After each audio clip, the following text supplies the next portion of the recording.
We shouldn't need a delay for League I didn't think so. because it has the automatic like 3 minutes. It's enough.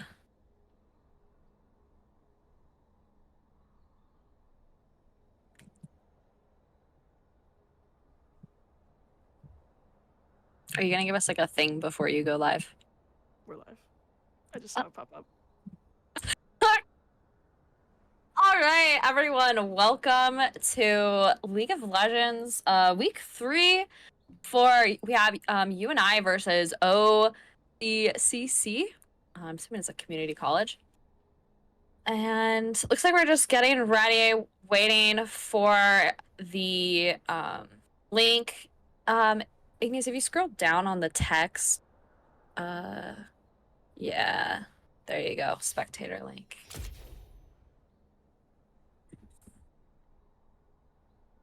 So I know that their week 1 games, you and I went 1 and 2. I do not remember what the score was last week. I'm trying to pull it up right now. Oh, it's Oklahoma City Community College. Oklahoma City Community College. All right. That is what I was looking for. I was like, I don't know what OCCC stands for in the slightest.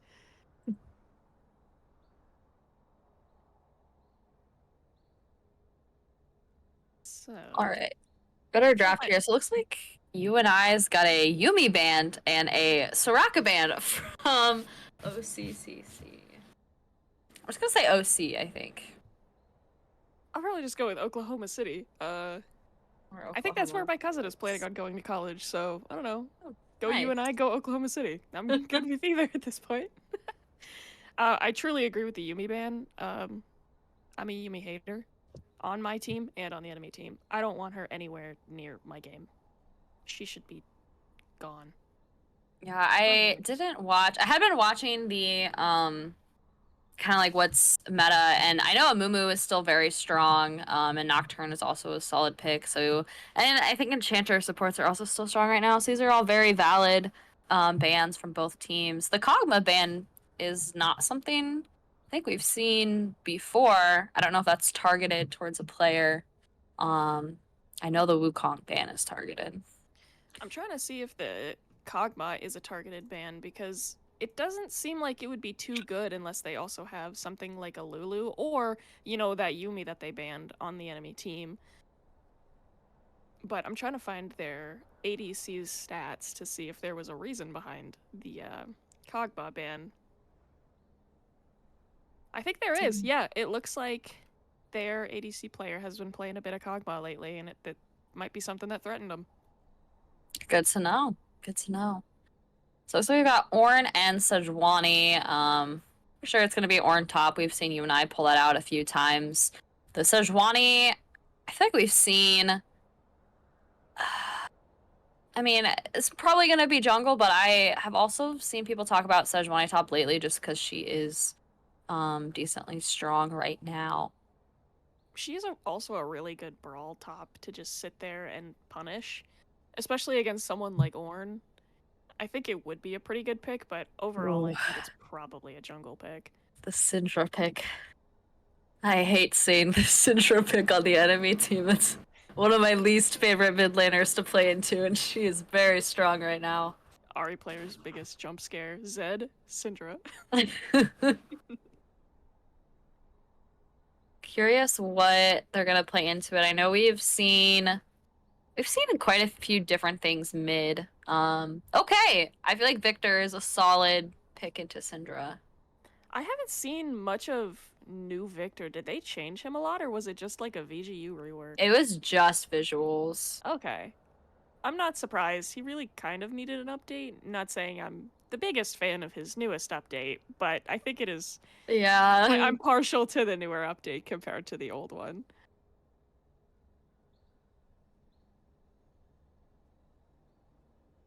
I hate Vi. Sorry to whoever picked Vi. If I see a Vi and I'm against a Vi, it's GG, man. She grinds my gears so bad. I wonder if you and I is gonna keep going with the arcane. Maybe we'll get a Caitlyn bot. Not that I ever think they've ran Caitlyn bot. Hey, you don't know. They could pull out the Jinx too. That's on the table. Oh, that's true. That's true. Maybe they'll pull out Mel. I don't think I've ever seen any of the UNI players ever play Mel, and I'm assuming it's Gensi on support because who else would it be? And I don't think I've ever seen him play Mel, but it's been a bit. I haven't seen the league team play since I played on it, so I don't know.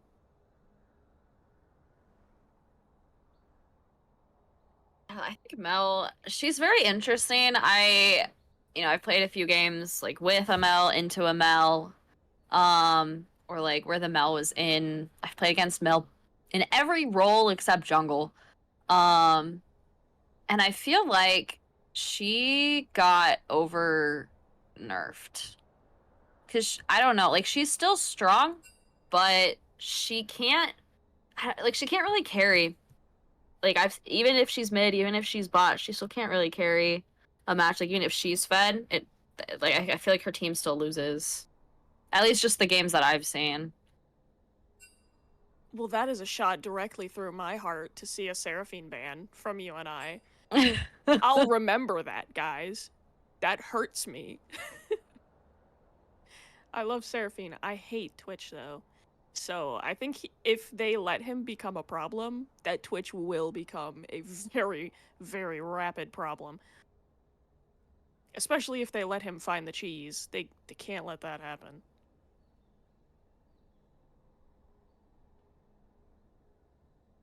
I think a not ban is interesting.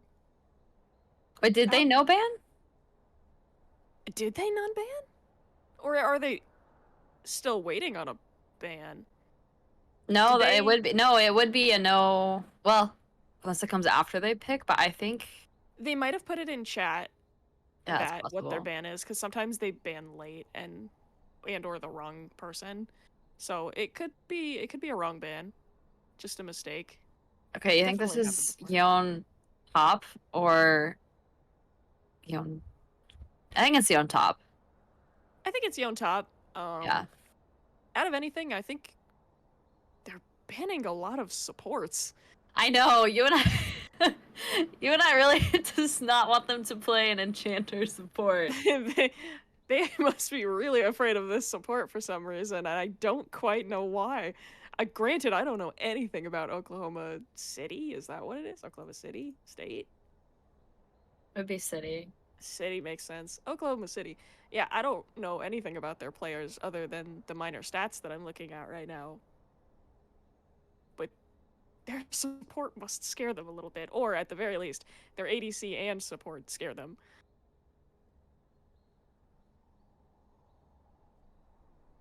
Okay. Hwei Nila. Bot lane. I'm assuming. Yeah, I mean, it could be Victor Nila bot, but I'm pretty sure it's Hwei Nila bot. You see Hwei in the support spot quite often, so it's not too weird to me to see him in bot lane. I just have never seen the Nila Hwei pairing. Not saying that it is bad. I've just never seen it. I know they ran it when I was casting week 1. Ooh, oh, I hate to see Lux. Oh, I feel like Lux is always hard to play into. I feel like she's annoying unless you're able to manage the distances and, I don't know, kind of pre-predict where she's going to throw things. Yeah, I guess that's true. Hwei has pretty good distance, so. I will say, I think the Nila's maybe gonna have a little bit of a hard time against the Twitch and the Lux. The Lux just having her E that just has such a big spatial damage, she's really gonna have to watch where she's stepping and where she's walking up to. Because the Twitch is gonna get in some good poke damage no matter what.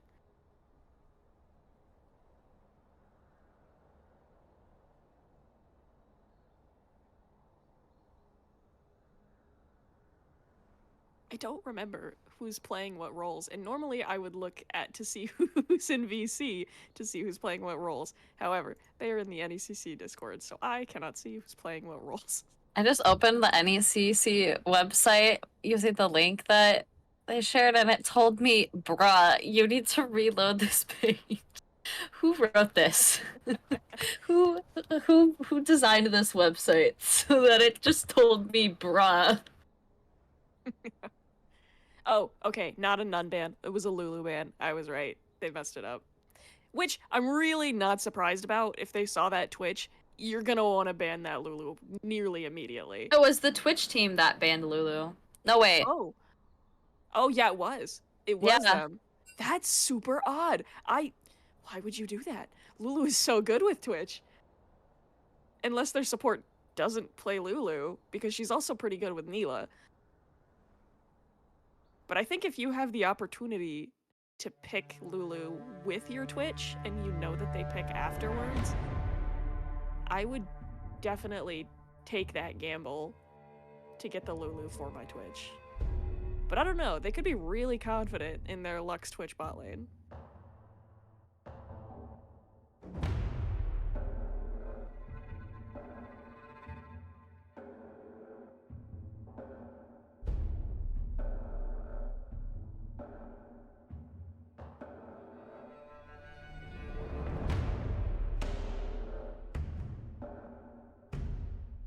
I love just sitting here and watching them pick and knowing I have to sit here for 3 minutes to watch the game. I know. So much time to wait. It looks like this game is about a, like... Most of the players are either plat or diamond, so probably like an emerald, like, average lobby. I'm looking at at Oklahoma City, and they have quite a few emerald players, so I think they're probably about even. I know a couple of the UNI players' ranks just off of memory, and it seems pretty okay, pretty fair.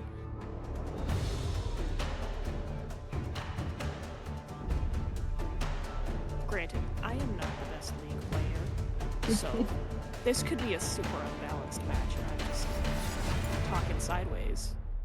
Yeah, but we'll see, you know, teamwork is always a big aspect of the game and how well the teams can play together.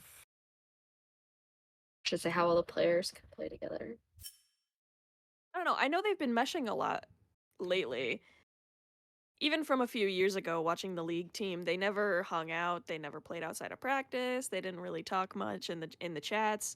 And now you see them talking pretty frequently. They hop online to play just about every other day, just in their own free time. It's kind of nice to see a team, you know, building their friendships back up the way that some of the other teams used to be. I know Overwatch used to be a big friend group for quite some time during COVID. I miss it.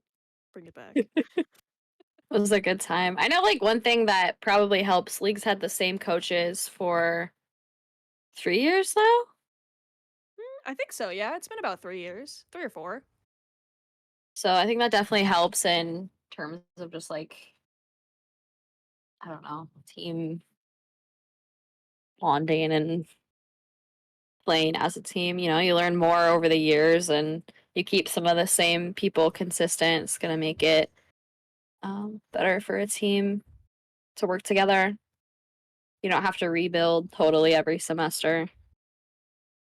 I think that is the biggest part and, like, hardest hurdle to get over in a lot of UNI's, you know, team histories is the getting to know each other period of, I don't know you, you're brand new to the team, and I've been here for 3 years, so how do we really fit this puzzle together? It's a pretty difficult thing for coaches to finagle.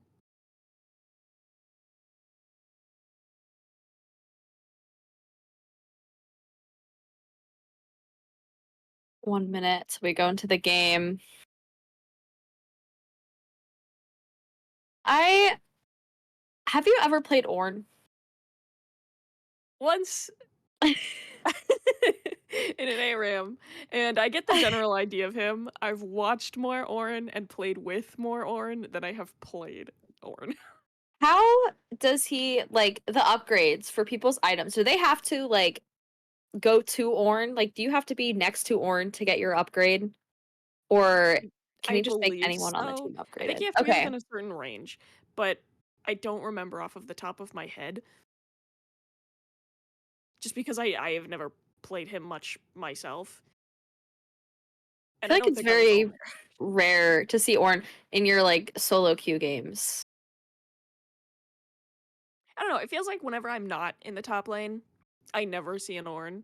But whenever I happen to autofill top lane, or, you know, I I go, play oh, I want to play into an mid today, Ornn I a play lot against an more. Ornn every Yeah. time. I do. I play into an Ornn a lot more than I play with an Ornn. Yes.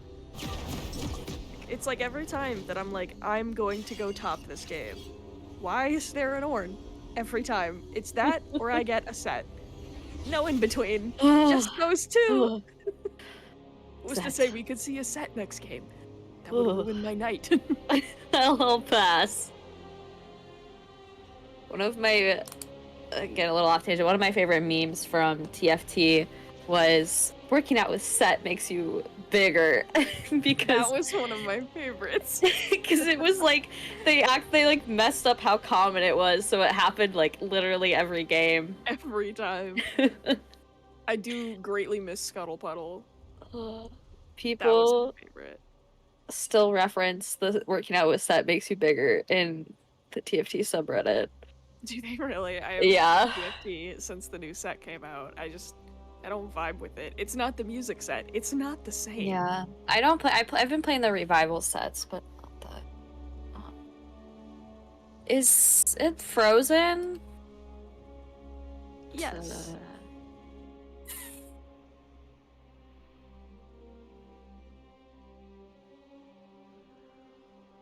I don't know. Looks like people have loaded in. Did it just pause right at the start of? Oh, Igneous, if you not recording, the button next to it, play like to the left. Yeah. I was saying, I think it just automatically paused when we loaded in, which is a little funny, but.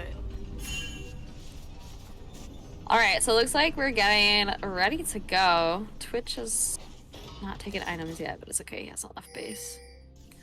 I used to be like a chronic offender of that. Actually, one of my back when Mastery, before it was changed, my final S game for M7 on Karma, I forgot to take items and bought them 8 minutes into the game. Oh my gosh. So, if that doesn't say you can't come back from anything, you can come back from anything.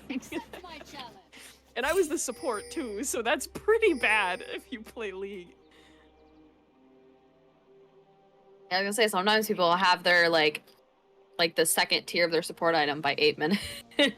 I normally do, and that was the huge problem. I looked down and they were like, Bill, you don't have any items. And I was like, oh, I'm the support. Invasion, potentially? Sorry, I'm just watching. No, you're good. I think Sejuani, I think she's kind of just going for that ward to see where she's starting. It gives him a good starting point of where in the jungle is she going to be and where can I capitalize off of that? Because if you know that Vi is starting top, you can gauge where she's going to be better. So she's obviously going to do her top jungle. If you know the jungling patterns pretty well, you can gauge how long it's going to take her to get down to bot lane and see if you can maybe rotate and steal, you know, a chicken, a scuttle, a frog out from under her nose before she even notices. Yeah, I think another thing too, like it might not necessarily like be for stealing, but it'll tell you where like they're going to attack, like where, like if Vi plans to gank bot, because she'll take top side, take bot side, and then potentially gank bot side, as that's where she will be after going through her camps. Which is also definitely important, and I try to highlight in my own games really trying to put a deep ward at least once or twice, you know, in the earlier stages of the game as a support, just trying to get a better understanding of where their jungler is going to be, because if I can catch him at his, you know, Gromp or blue buff, I know he's probably going to come bot, and maybe we should back off a little bit more. Also, like this bot lane, it's going exactly how I thought it would, which is the Lux is super annoying and taking a lot of poke damage on the Neela here. Yeah, it is looking a little bit of a struggle, although the Neela is keeping up with the CS just fine. Yeah, it's like CS is pretty even across the map except top side. Ornn's struggling just a little bit. I don't really blame him. The Yone is hard to stay into, so very much the matchup, and Ornn, you know, takes time, and He'll be able to build up and offer a lot of support. That for was some really good damage that he just put on that Yone, and he's going to continue doing it here. That Yone is going to have to recall no matter what, so he just runs away. He's going to have to go back. We got a gank box side from Sejuani. Oh, we're not quite able to get the first blood. See, and like right there, I feel as though the Sejuani was like, okay, I know how long it takes Vi to do her clear. Maybe there's something here. Which is pretty good, and Gensi's doing a really good job of hitting this poke damage and kind of just pushing them off, meanwhile not wasting all of his mana.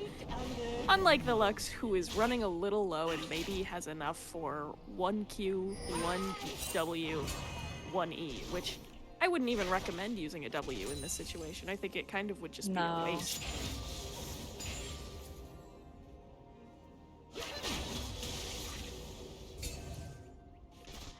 Looks like Yone is still staying top. Okay, he's potentially backing. Damage on the Lux bot side. Okay, the Yone was able to back. I enjoy how much skirmishing is going on mid lane, that both of them have stacking in some respect. They're both nice. Nice job. Hui takes first blood on the Lux. Beautiful job. That was gank mid. I'll say Sej is also a really good pick into Victor because his cage doesn't do much to her. As you saw, she can't be slowed.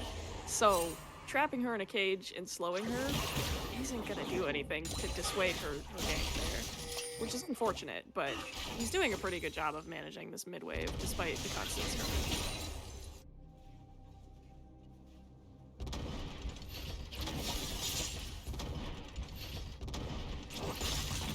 It looks like Twitch is gonna be getting back a lot later than our bot lane is, which I think could possibly put them in a good spot to do Drake here, which it looks like they are going to start setting up now.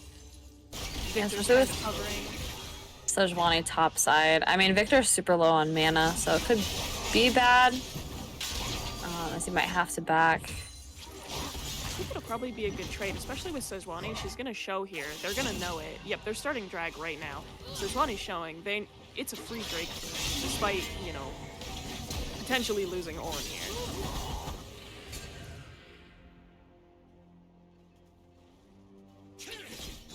And Ornn lives. And he makes it out alive. I was kind of waiting on bated breath there that he was gonna make it out.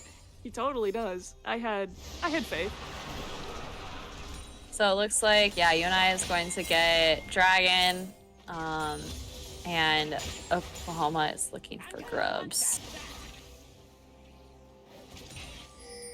I'm not surprised. It's kind of the natural trade. One takes Drake. Oh, I'm top. Yeah. I guess I'll just take Grubs. However, the Vi does know this and is going to capitalize and steal all of his bot. he doesn't get a bot jungle. And we see Sejuani thinking that she's going to be on her way down there soon. There's going to be nothing left for her. It's going to be a huge waste of time. Meanwhile, Ornn is eating the snot out of Yone. You see the Yone ult come out. Yeah, Vi is going to take that, bringing her up about 15 CS. Oh, that Yone got out with mere inches of health. He is lucky to even be standing. You see the Vi come in, they get the Lux, will they be able to get the Twitch? It looks like UNI is potentially... No! Okay, I almost jinx it. I won't. So they're very close to getting the Feat of War, the first Feat of War. Potentially. I don't know. I really liked that engage from Ornn. It was just unfortunate that the Yone took it, rather than fighting, he kind of just said, "I'm out," and yeah, the turret did the rest. I mean, you and I, really yeah, they're up on levels. Looks like they are going to engage here on the Lux. I know you can tell they are getting kind of hungry. They know they're one away from the Feat of War, Feat of Strength, whatever they're called. I don't even know anymore. I know that Mila just used that ult. She really wanted that Lux, and especially with the pressure that they have. This Lux is not walking up and poking anymore. She knows that she can't get away with it. She will be punished for it, as she has twice before. And the kills might be on Hui, but Hui now has a Dark Seal, so beware the Hui.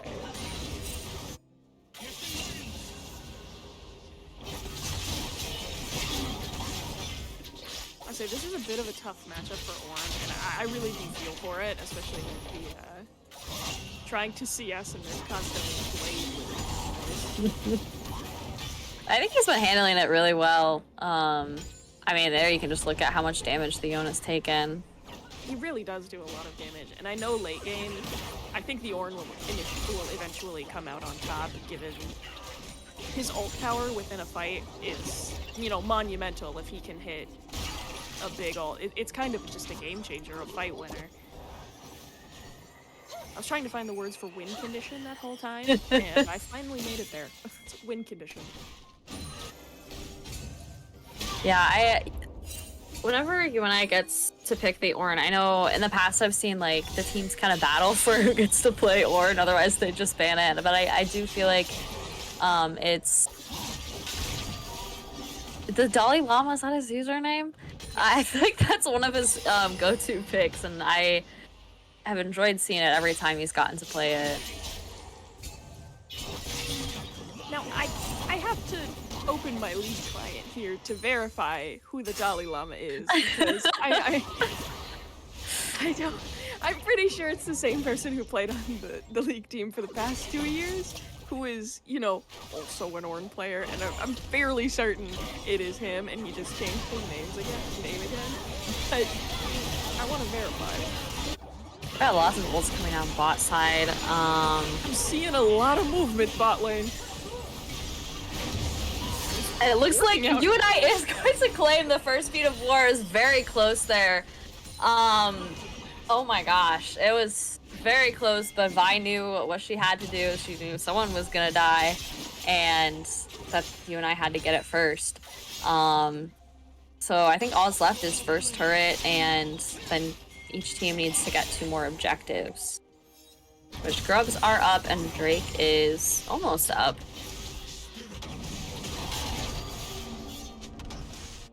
I'm not used to seeing this overlay, so I was like, I don't know where we can see who has what. It's up at the top. Never mind. I'm just blind. The thing I don't like, it doesn't show like the feat of warfares. Like you just kind of have to know what they've taken. Yeah. Yeah. It's a little weird. Oh my gosh, looks like Yona's going in. Yona's getting active, and I don't think I like it. Most of the teams kind of want to fight over Grubs. I'm not surprised that UNI is wanting these Grubs, especially knowing that Oklahoma has taken the first set. You definitely don't want a team to get all 6 Grubs. So you do see the Ornn ults come out. Sejuani is kind of stuck. She is able to get out. The whole team is pretty low though. We'll see if UNI is able to go in off this. And Vi does go in. Yon goes down. See, and that's what I meant when I said the Ornn ult really has the potential to do a lot in a team fight, because he hit, I think, 2 of them, and it dissuaded them from engaging that whole time, and forced them to bait the fight and just wait. And now, I know, and now look at how this fight. So the Cinder got the kill on the Victor.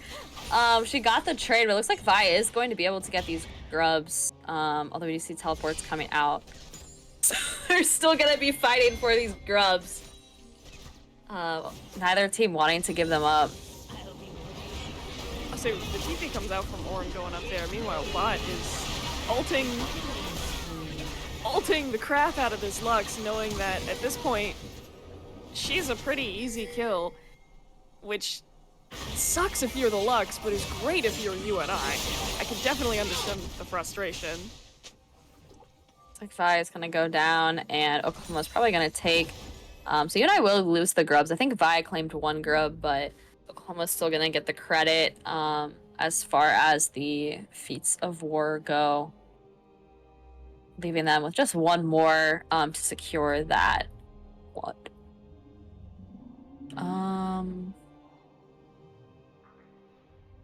It's frozen. Well, Can we go back maybe 10 seconds? See if that fixes it? Totally does. For now, I guess. yeah, for now. CC Hui running away from the Twitch again. He's able to get out. Yeah, with the Vi down. Okay, we're just stuck at 13 minutes. Awesome. I wonder if the game is like Did they maybe call it timeout? like maybe they had a pause or like a timeout or something. Normally it'll pop up though. That's why I'm confused. I guess. Huh. I'm not really sure what's going on. I just know that there is no game happening.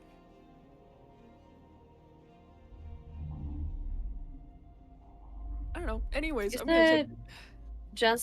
Jensi's playing, right? Yeah, he is the Hui.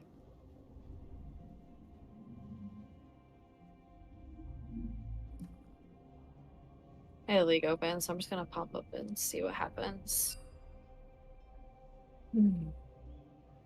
I will say, at this moment, their Syndra is getting pretty strong, which I do fear. And I'm also a little afraid at this point that, yes, I did mention earlier, the Hui now does have Darkseal and now has 3 kills. In the end, those kills would probably be better off on Nink, the Neela, but, you know, it is what it is. You can't really change. Bugged for us. Bugged? Oh, so no. I have it open, and it says 16 minutes. Because they're level 10. Huh.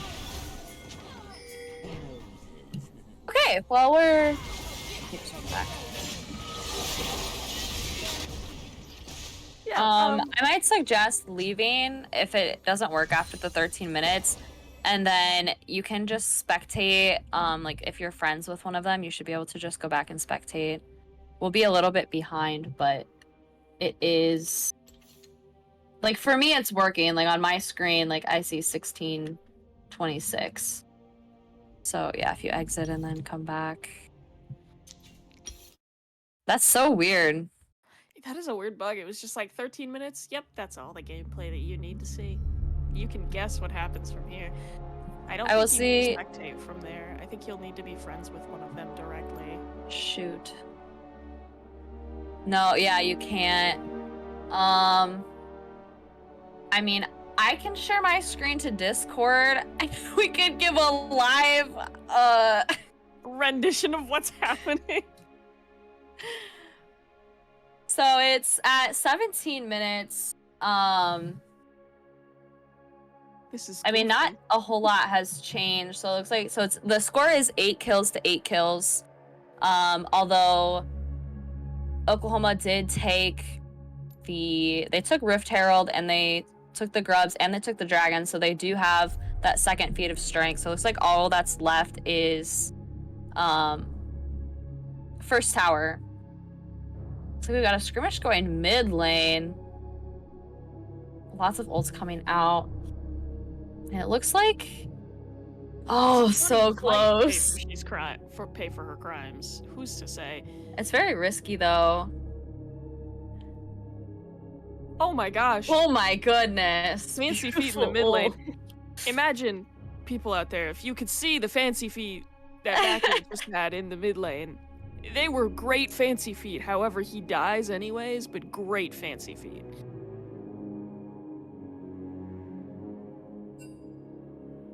So currently the score is 9 UNI, 10 Oklahoma City. Oklahoma City's up about 2,000 gold over UNI. Both bot towers are looking pretty low. Wait, oh, the other team did get which tower? Oh, they got the top towers. Oh, they used the Rift Herald top. Okay. So top side is missing 2 towers from UNI, meaning feat of strength is gonna go to Oklahoma City.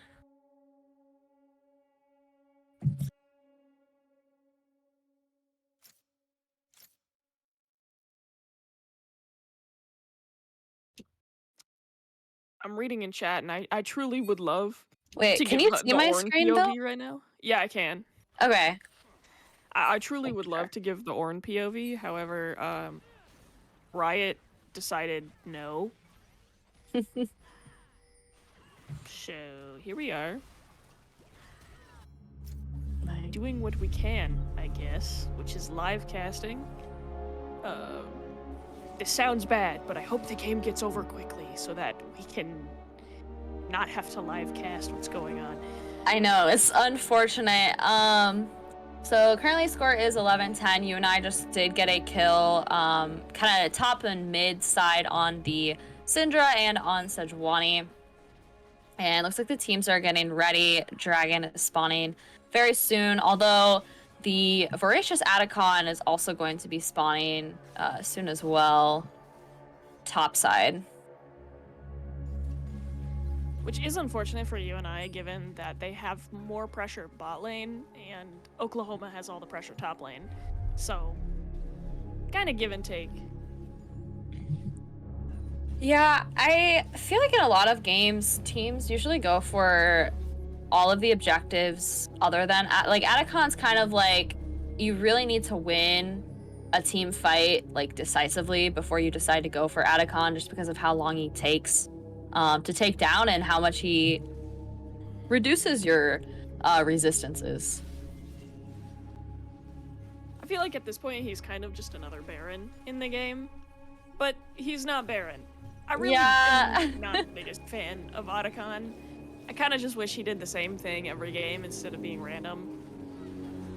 So it looks like Oklahoma City is going to take the Dragon. They do lose the Syndra mid. And UNI's going to look to go in as they're kind of low from Dragon. They are going to get the kill on the Yone. But the rest of the team will make it out. Leaving UNI, leaving the players 5-3 right now. So UNI could use this to get a turret potentially mid. I really wouldn't be surprised if Backlight wasn't, if he was able to take this turret here. I think he has the full potential to do so with the wave, the minimal wave that he has now and the upcoming wave that he has coming in. They're going to be back by then, but I think Vi might be able to make a big enough distraction to... Oh yeah, definitely, and tower's gone. Easy peasy. Yeah, so mid tower will go down for Oklahoma as Vi takes their bottom jungle as well. Looks like the teams it's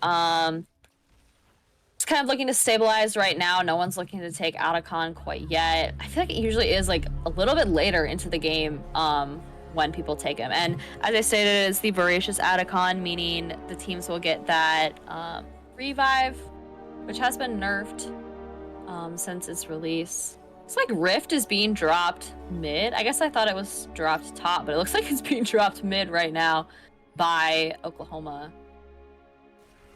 I have a feeling that the Revive Otacon is soon going to get the same treatment that Chemtech Soul did after a while, where it just gets deleted and completely redone. Because, yeah, it was nerfed, but I feel like it has the same that issue. Strong right now. Like, I don't know. It is like kind of annoying, but I feel like I would much rather, like, if my team gets Atacon, I would much rather it be Ruinous Atacon than Voracious. I feel but just playing it myself, it sucks to get like a huge team kill and then being like, well crap, it doesn't mean anything.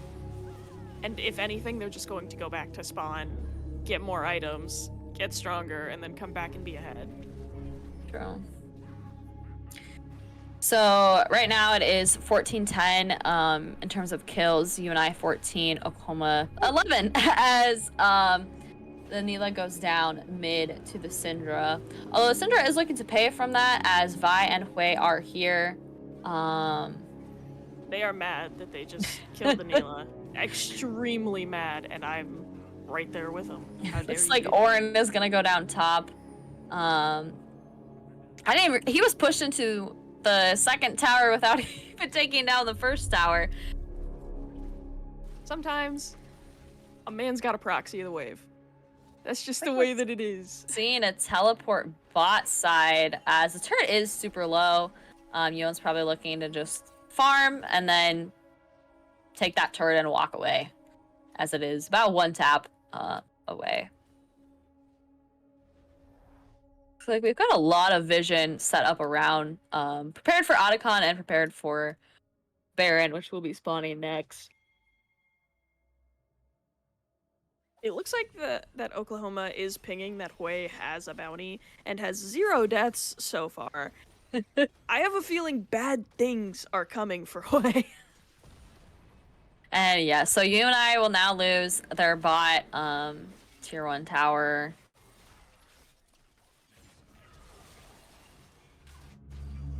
And Victor does go down to the Yone bot side as he ults him under turret. Although Neela looking potentially coming to clean up, although probably not as she is 3 levels behind the Yone. Baron has spawned. I don't know if you noticed this, but the Twitch is starting to become a problem, and I fear he may have found his cheese. How many kills? He has 2 kills and no death, and a 250 gold bounty. So right now, Oklahoma they've started Voracious Atacon, and UNI knows that. The Yone is bot side while the rest of the team is top. Although UNI is kind of looking to maybe collapse, maybe steal. The Ornn ult does come out from UNI. Voracious Atacon still has about 4,000 health. Kind of trying to whittle him down.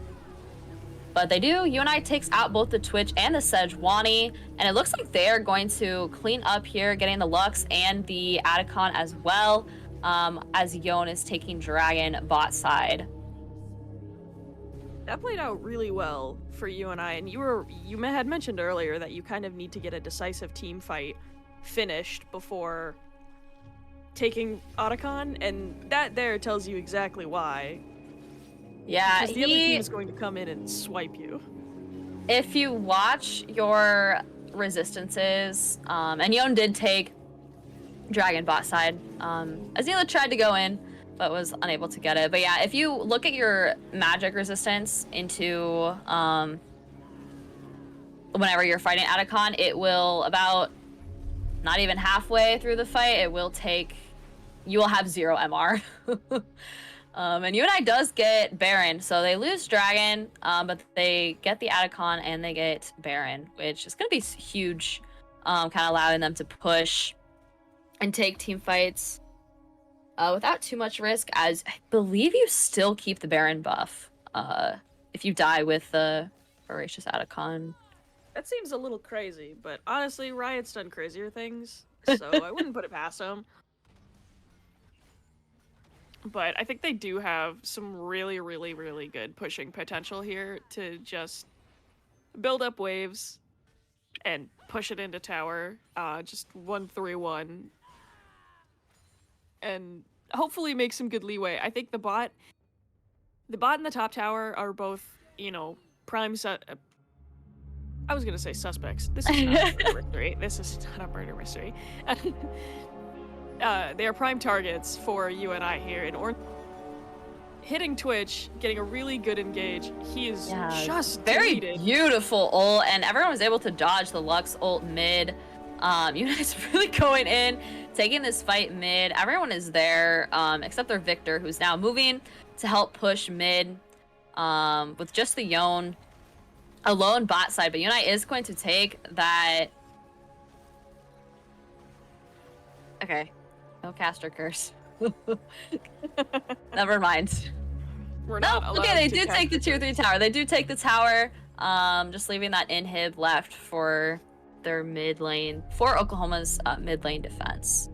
Which allows the Victor to catch bot lane and dissuade the Yone from pushing any further and taking any potential, side swipes that he might be able to snag. UNI is up by like 4,000 gold right now, which is pretty extensive at this point in the game. That's an entire item between, you know, each team, which doesn't seem like a lot, but if your ADC is up by an entire item, that puts quite a bit of an advantage to one side. Yeah, I mean, if we look at farm, we do see how like the Vi was able to invade the Sejuani's camps multiple times and kind of get that impact. We've got a little bit of a fight going topside. UNI is looking to take this top turret. They keep taking damage from the top turret, and Twitch and Lux are able to get here. But with the Baron buff, it's looking like this tower is potentially going to go down.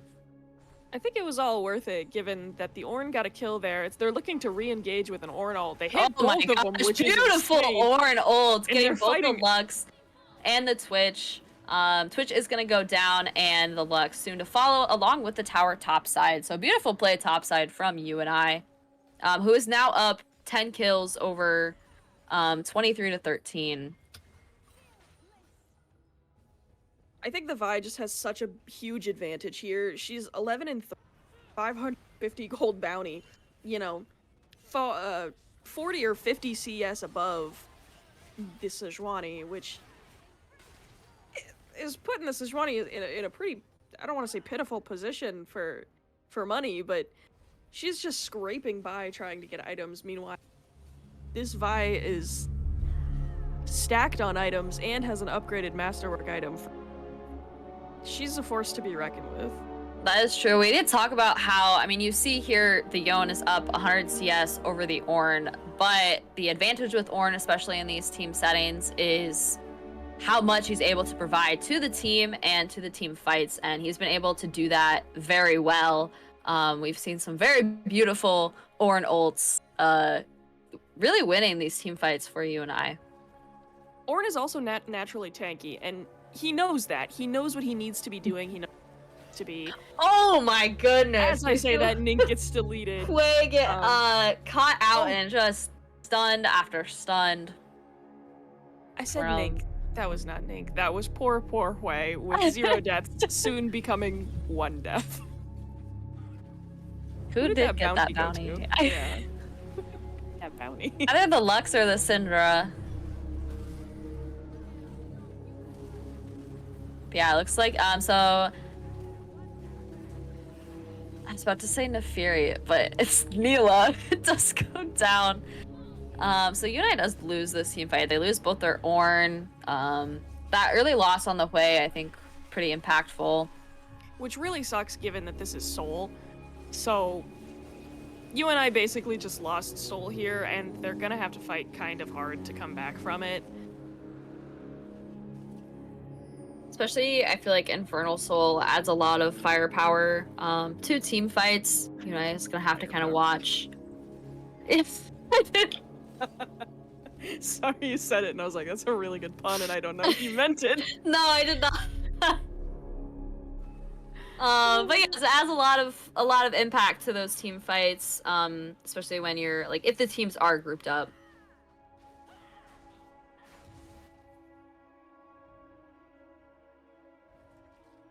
It's kind of just a stagnant game right now. They just got Seoul, they're coming back from it, and everyone's just recuperating and figuring out where they need to be.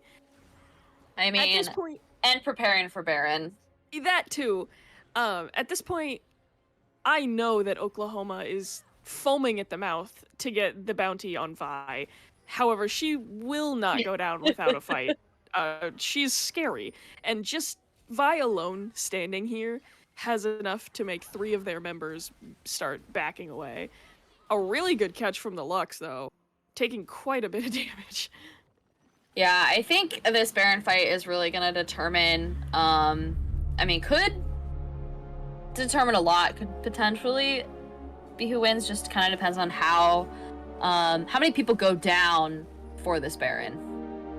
Also, I made a mistake. I thought this whole time that Backlit by Stars was playing the mid lane. I was wrong. Backlit is playing Vi, and I'm yeah, he's been playing jungle this season. He does take the Twitch. And it looks like UNI is going to engage with an Ornn ult here, with Vi coming in from the back line, able to take out Lux. As the rest of the team cleans up both the Syndra and the Yone and the Sejuani. It looks like UNI is not going for the Baron. They are just going to go straight mid, looking to get an inhib. Potentially end. They've got about 30 seconds before Twitch and Lux are back online, and everyone else is down. This could be the end. UNI ate that and quite literally left no crumbs. There's no one left alive. Everyone's dead. And it looks like, yeah, UNI is just going to end here. No need for a Baron. No need for anything else. And that's game. UNI takes the first match. Hopefully, as we go into our second match, we're able to get stream going. I believe we did really good just telling the chat what's going on here, play by play. But I would love if you all could see what was going on, because there were some masterful plays. Yes, it was really cannot be described in words. It was very nice to watch. Hopefully we'll see as this next game goes here. I really hope that UNI was able to get the Ornn again. I feel like we are going to see a ban, but I would love. I gotta give like MVP to. I mean, Ornn and Vi was also very good. But those Ornn plays. Yeah, no, Ornn The Ornn carry in the chat. Yeah. I am fully expecting to see a Vi ban, or at the very least a little more targeted toward backlit, given how much pressure he did have towards the end of the game. A 700 gold bounty is nothing to scoff at, especially I think he ended that game, what, like 15-3? It might have been less than that. I'm just guessing the last time I looked it was like 11 and I think 3. And I know there was a couple more kills, so I know he ended pretty high on that. What was the final scoreboard? I was not watching the scoreboard. You can see it. Oh, wait, what? Where? No, I can't. Oh, yes, I can. Oh. It was pretty close. 14-3. Yeah.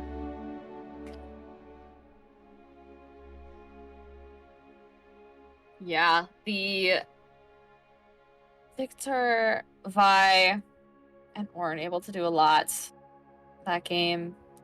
Yeah, I feel like the Neela did kind of struggle. I feel like the range, like you said, was really tough playing into the Lux and the Twitch. And I really had no doubt on that going into it. I knew it was going to be a rough one for NECC on that Neela. He played really, really well early, getting those first picks, despite the kills going to Hui. I think it ended up working out for them. Well, it helped shut down the Twitch too. Like, if you give Twitch those kills early, I feel like it would have been a lot more problematic. But because they didn't give Twitch a lot of kills early and they were kind of able to stall like Twitch's power climb, I feel like it was very helpful for the rest of the team. Yeah, definitely.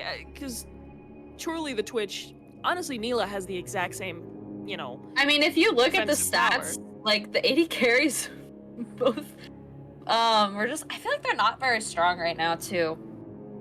Like that's another thing. Unless, I feel like unless you're seeing a Jinx or maybe Misfortune, I just feel like the 80 carries haven't been strong this season. And even I think they had a buff recently, but even then it still hasn't been. You're gonna see the power more in the jungle, in your mid laner, and in those the AP carries. Yeah, I also definitely feel like there's a lot more variety, I should say, with like AP carries. With ADC, you kind of know what you're getting in the get-go. Like, you've maybe 1 or 2 builds, if you're lucky, to pick from. Meanwhile, if you're playing an AP character, you can kind of do whatever you want and build against your opponent, whereas, you know, I play ADC, I either go attack speed or crit. Maybe a little of both, but in the end, you don't see as much variety. It's honestly not as flavorful.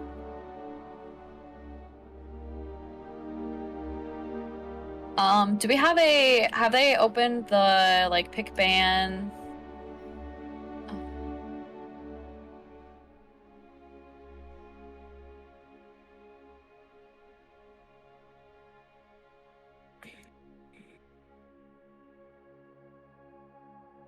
Oops, time to stop streaming, not stop watching.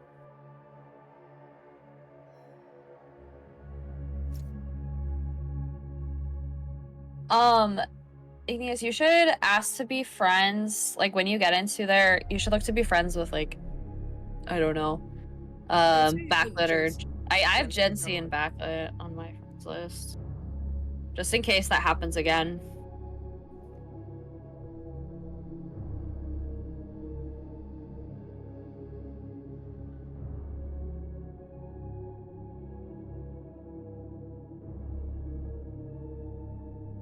They should have at least one more match, if not 2 more matches.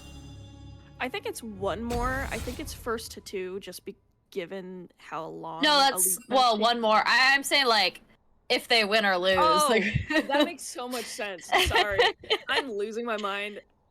I had work today, and I came home from work, and I'm still recovering from being at work for 9 hours. No, I am so full of, like, normally I would be dead by now, but because we did not have school Monday, we did not have school today, we do not have school tomorrow, and we do not have school Thursday, I could talk for hours.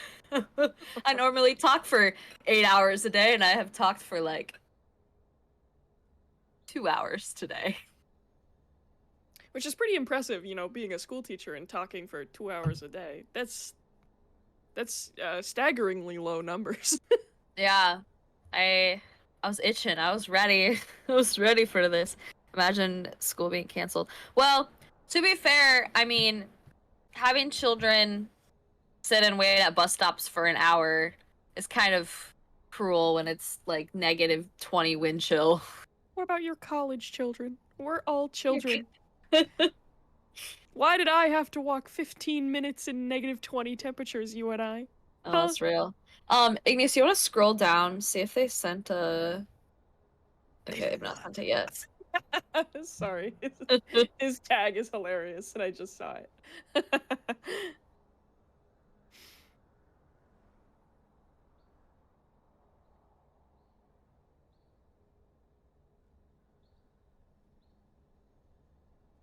Yeah, I love you, UNI. Heart eyes.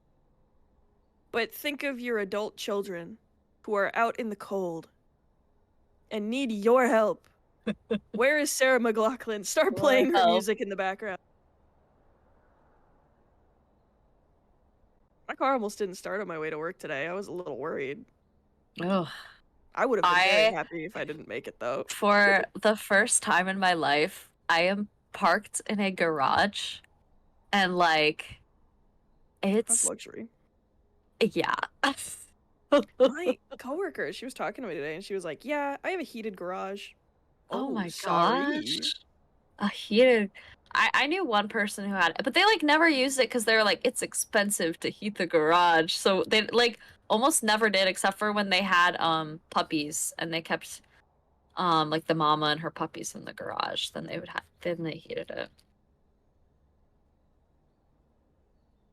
I never had a heated garage. I had a garage that sometimes had a kerosene heater in it, and you hoped not to die from the fumes. That was the gamble. It's more fun that way. Love you, Dad.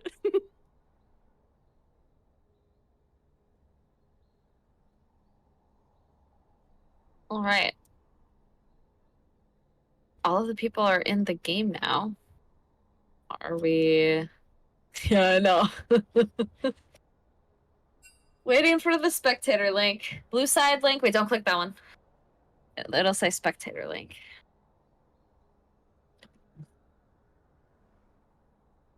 Also, this is very boring and adult of me, but I got my business cards in the mail today. Wait, Oh, that was a you satisfying have feeling. business cards? Yes, I do. Sorry, static electricity in my headphones. That was a horrible feeling. Ah, There you go, spectator link. yes. I got them in the mail today at work. They printed and gave us free business cards. Nice. That's one thing I love about being a teacher is I will never have to have like anything like that. Don't I don't have to worry about the business side or anything. It is a little odd being in a professional workplace. Definitely very different than where I was before my current place of work.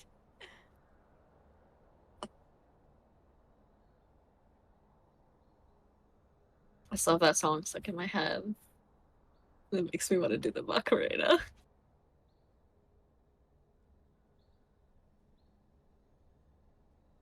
They're still waiting. So, okay, Billy, you played on the team. Do you stay on the same side? Because I thought they switched sides. Like one team was the blue side and one team was the red side, and then you would switch. But from what I've seen this season, it's like whatever team is like home is one side and away is the other side, and it's like you're on that side for all, like if you do 3 or all 2 games. I wish I knew even when I played on the team, but I don't think I knew even when I was for the like year semester I was. Okay, that's fair. Yeah, I just feel like, because yeah, here we're gonna see UNI is gonna be blue again, and Oklahoma is red, and I think that's what it was the last time too. I just find that odd that they don't like switch sides. I guess if it's just like a home and away thing. Okay.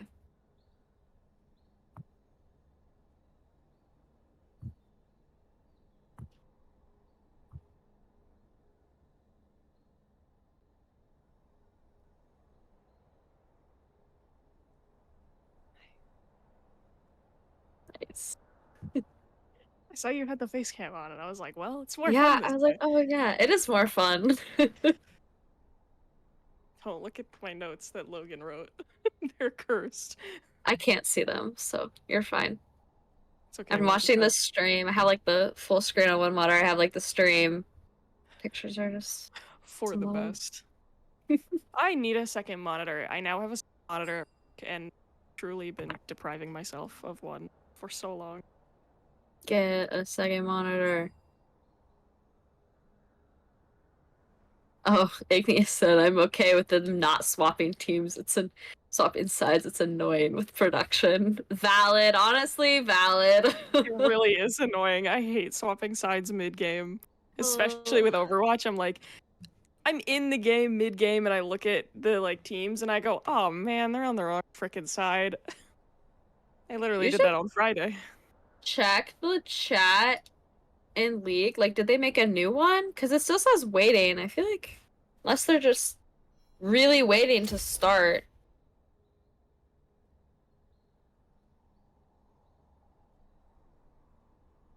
Cool.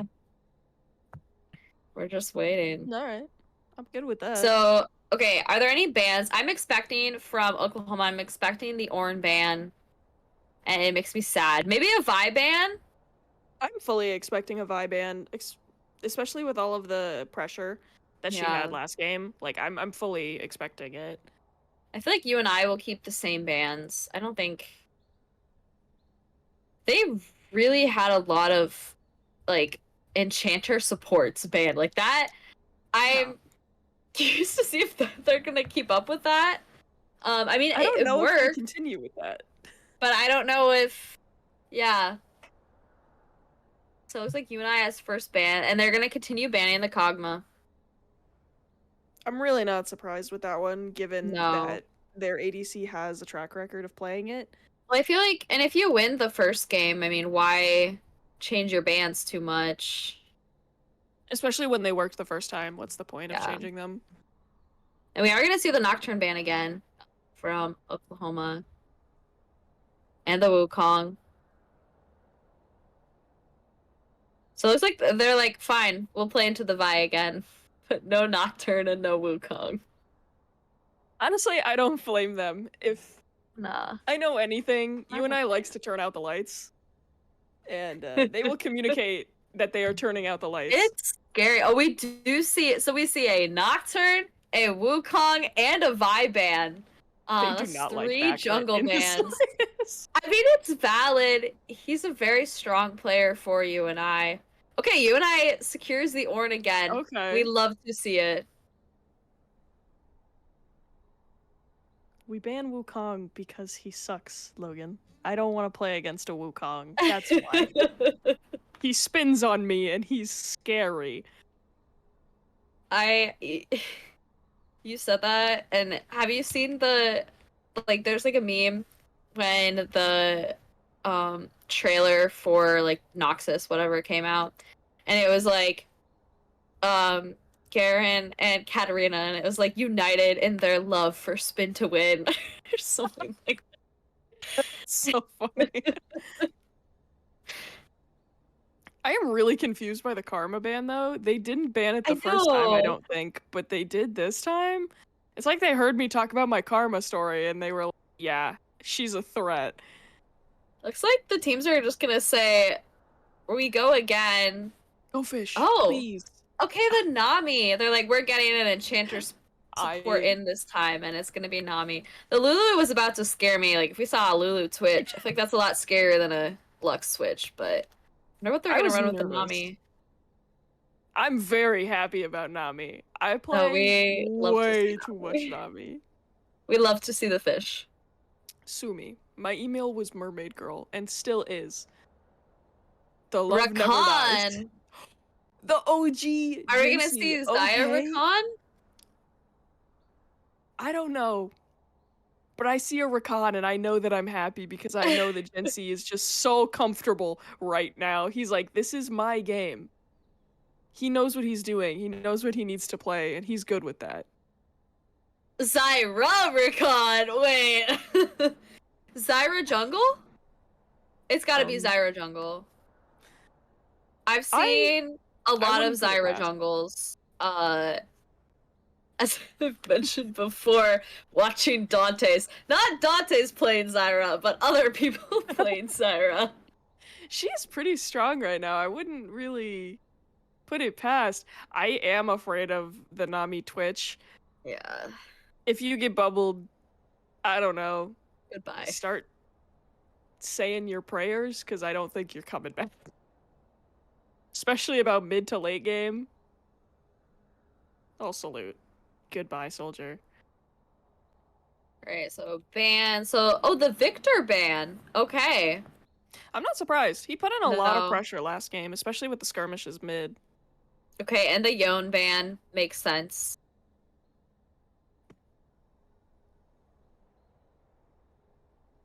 The Yone was a problem top lane. Oh, for sure. It wasn't able, I feel like, to bring a lot. Like, UNI was good at shutting him down, but if he didn't get shut down, or if he had played like a little bit more around his team, I think it would have been really bad for UNI last game. I think he played really, really good early game, and then tried to transition it really good into his macro late game, and it just didn't transition well. His macro really kind of fell off, and he didn't have the pressure that Ornn did on the map.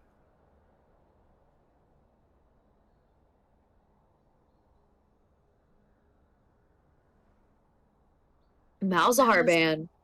We did not see that last game. I wonder if they're like really targeting the mid laner.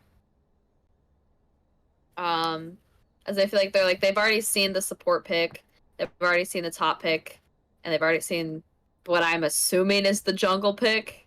Yeah. They must I just don't be think it's gonna be Zyra AP carry. I don't think it's gonna be Zyra mid. I think it might. I think it could go hard. It's very possible. Honestly, I could see Zyra being any of those roles, so who knows? I don't know. I think it would be really funny if Rakan goes in, charms a bunch of people with his ult, and then boom, Zyra. Cho'Gath! Oh, I'm excited. I love seeing Cho'Gath just get big, and I love seeing the like Chinese clips on Instagram Reels where it's like a level 18 Cho'Gath that's like the size of your entire screen, just chopping Hiding in a up people. bush. Like it's my favorite. I was gonna mention this last game, but I didn't have time. They do play quite a bit of Cho'Gath, and their stats are pretty good on him too. So I'm actually kind of surprised that they didn't ban the Cho'Gath. But I guess I don't the know. Nick Fury bot. Oh, Is this about to be the Nick Fury bot? I'm really hoping this is the Nick Fury. I really want to see it. Show me what you got. Give it to us. Sorry to I'm bring so out curious a to reference see for Shadow what to watch. UNI's last pick. Okay, I have no idea actually where anyone is gonna be. I know Rakan's is support. I know Ornn is top. Very confused.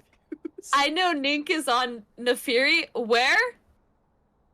I don't know. I am assuming bot lane, given that he plays ADC.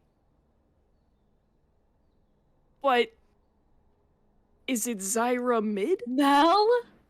Guys, this is We gonna did see be the an Mel. exciting game. These are some interesting team comps. I mean, I feel like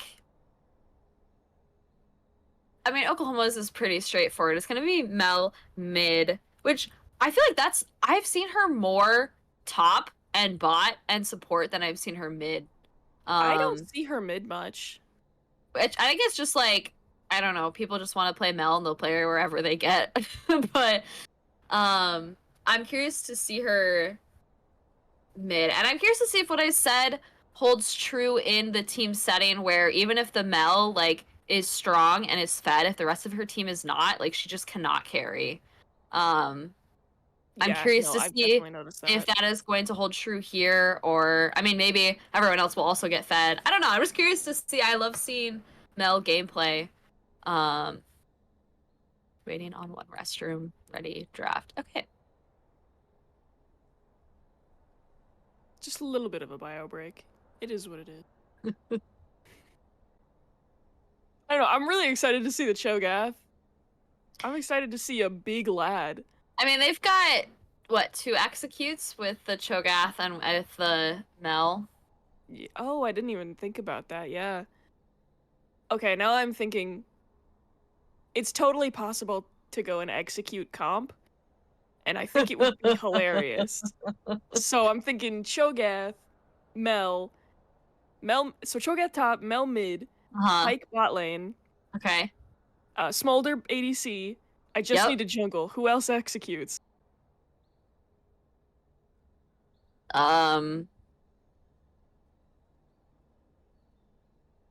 Someone with that one gold weapon. Oh, executioners. Yeah, someone with executioners. We'll Graves. just have someone. Graves. Yeah, we'll put Graves just because he can build executioners. What? This is a sad thing for me to look up. What champions execute? My gosh. You thought of more of that. My brain was like, oh, who else executes? Like, I know there's more, but who? You cannot tell me that Morgana executes. That's not real. What? You're a liar. You are like Papa. Oh, do we count Garen? Because I think we can count Garen. He kind of executes. He's got the true damage. If you're low enough, it's kind of an execute. It's not the same, but... A-Soul. Yeah. You know what? Let's put Mel top, A-Soul mid, Cho'Gath jungle. That makes more sense. Still ridiculous, but execute. Sorry, we had Smolder and... Wait, who was support? Pyke. Oh, that's right. Because of his ult. Did mid and AD carry swap? Yes. Okay, so we are gonna see Nick play the Nefiri mid. Maybe not.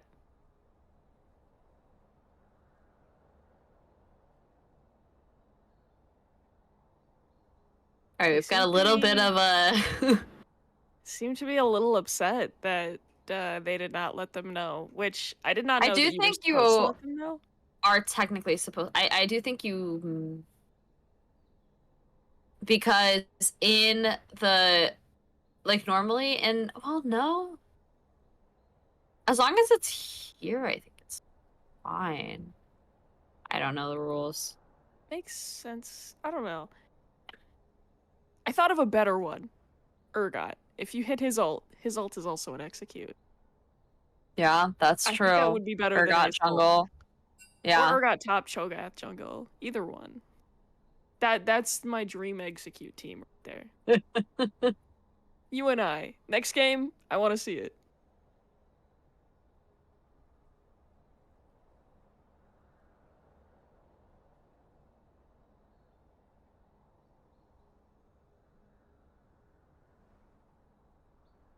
Oh no, they're rule booking us.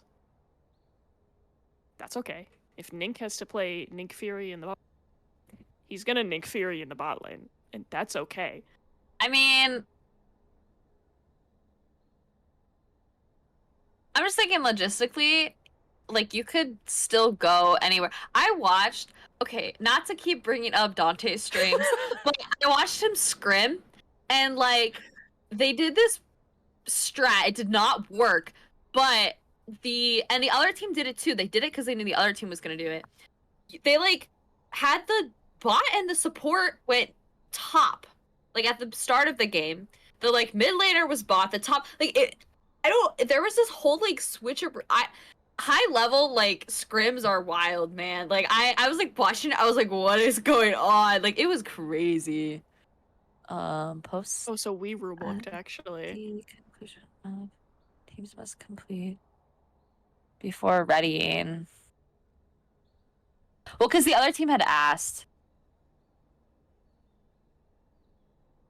So basically, they need to ready and confirm that they are swapping lanes before the client draft, which is basically what they're doing right now. Yeah, they already did that, so it's fine. They're doing that right now. Because like in an actual game, you can't see who's playing what, but like yeah, exactly. once you get loaded in, you can. So they're fine. Which I personally, sitting here, do not really see a problem with. They're not keeping it hidden. They're not lying. They openly said, you know, yeah, we're swapping. And they're just swapping lanes. They're not swapping anything else. I don't think it's too big of an issue, especially if they're following the rulebook by play. I'm wondering if they're actually going to take that rulebook and challenge it, or if they're just going to go with it. I mean, I would just go with it. I would just go with it, personally. But I don't,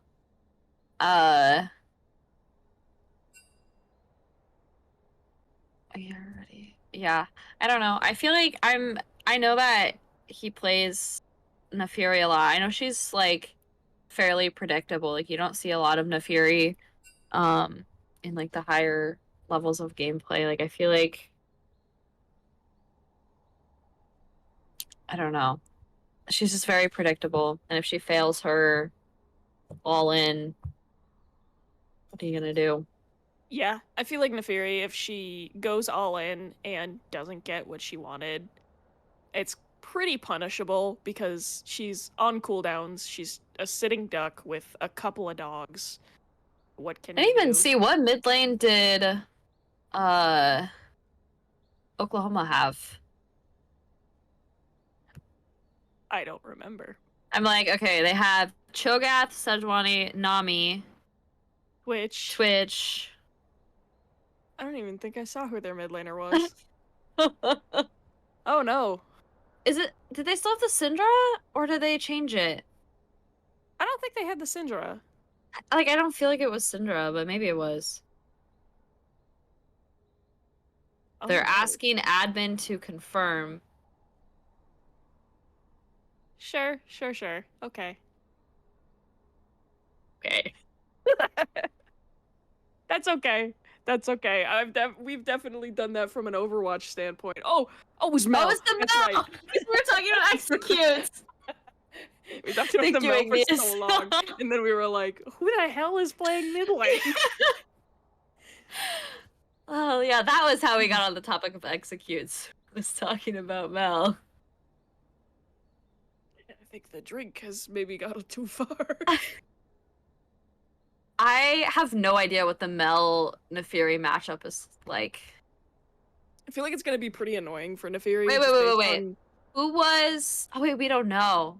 Is it gonna be Zyra AP carry?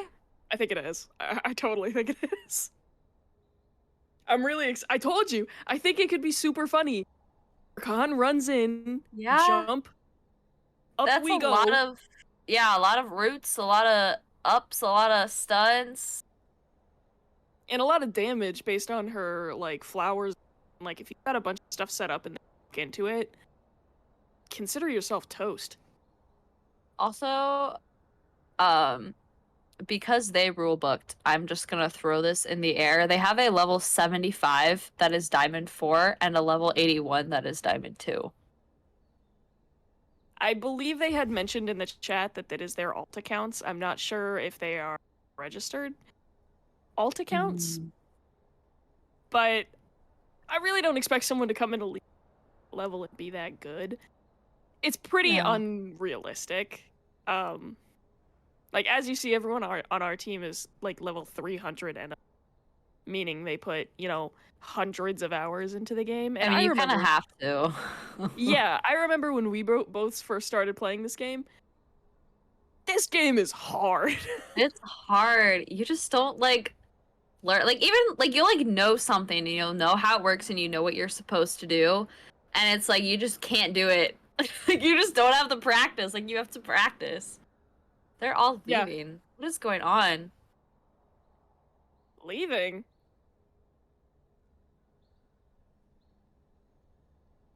What is happening? They're offline.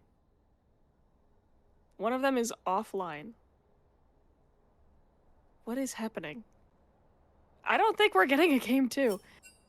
Oh, we might be getting a game 2. Never mind. Back.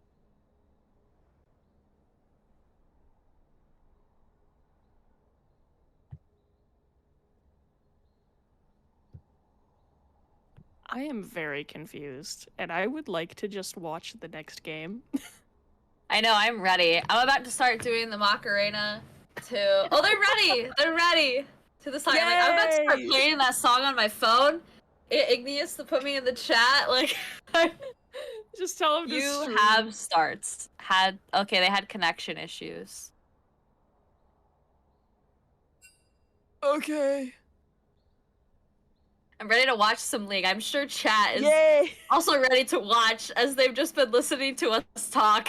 Ramble about a fully execute team on League for like 5 or 6 minutes, if not 10 at this point. Chat, what's your ideal full execute team?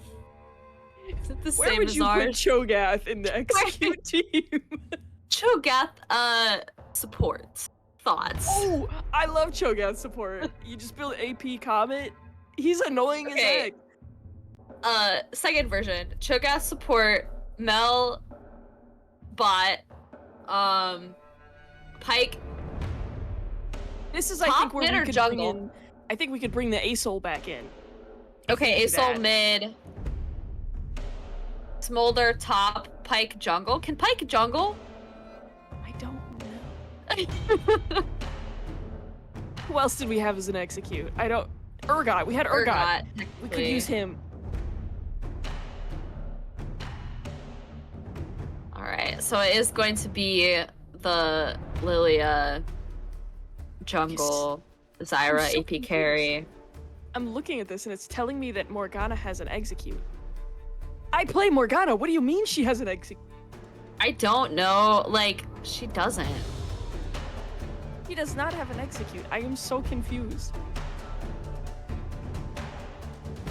Also saying that Vigar has an execute, I don't agree. I disagree heavily. Like, cause his ult? No. His ult doesn't even execute. It just does a lot of No. damage. The execute, I feel like a true execute is like, it gives you that little bar, and once their health gets to that point, they die. Like, that's the execute. If you don't get the bar, it's not an execute. It doesn't count. It's not the same.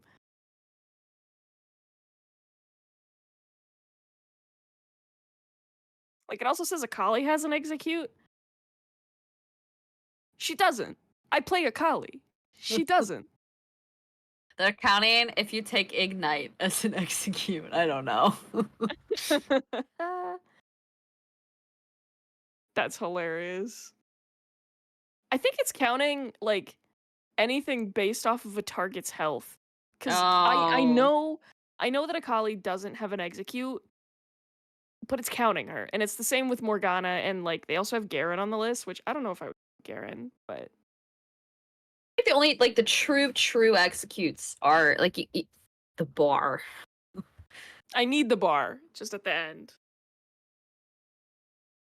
I think my mind was, like, blown when I first started, like, playing... I didn't start playing League when Smolder was added, but, you know, when Smolder was added to the game, and I played with, like, against him the first time, and I was like, why was I executed? That's ridiculous. One of the first champs that was added when I started playing was Nico. And I remember it was like, whoa, like, a champion can copy other champions? That's crazy. My first new character was Gwen, and it was right when I started playing. And I now have a pair of Gwen scissors above my computer that I'm looking at right now. I love her so much. She is best character. She's a ridiculous character that probably shouldn't exist. But I love her.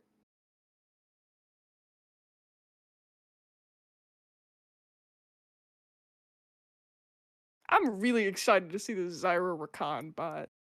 I know. UNI has made me very excited for this game just because of how wild the team comp is. It's not even that wild, but it still feels off of the norm. This feels like something I would see in my, like, unranked draft pick. Like, bronze. Or and I'm okay with that. Play. This feels like a... I have never played Swift play. I have no reference. I can see myself. I would say I could see myself. I played it a few times with Mary, and the thing about Swift play is you just pick what you want to play, and League gives it to you. And what you're playing into, who knows? But you get to play whatever you wanted to play. Even if there's duplicates, like, doesn't matter. Same as, like, quick play. Not on your team, but it can be duplicated on the enemy team. Yeah, that's what I mean. Like, it's not called draft. It's blind pick. There we go.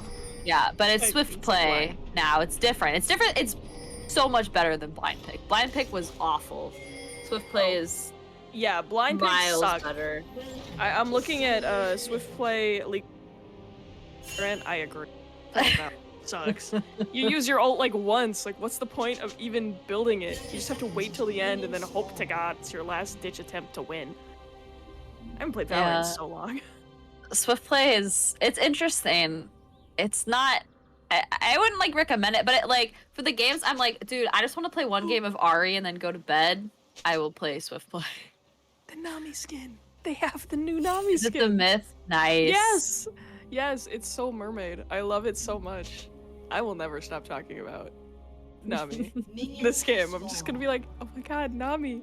Wow. I will say, I am still afraid of the Twitch finding his cheese. He's not. Especially with the Nami. Although this Zyra Rakan, I feel like has a lot of like they've got a lot of like disengaged, like just with the roots and with the flowers, the stuns, the shields. I feel like it could be better into the Twitch. I think I'm starting to understand the Yuumi ban from the first game a little bit more, given that this guy plays so much Twitch. Like Kog'Maw and Twitch.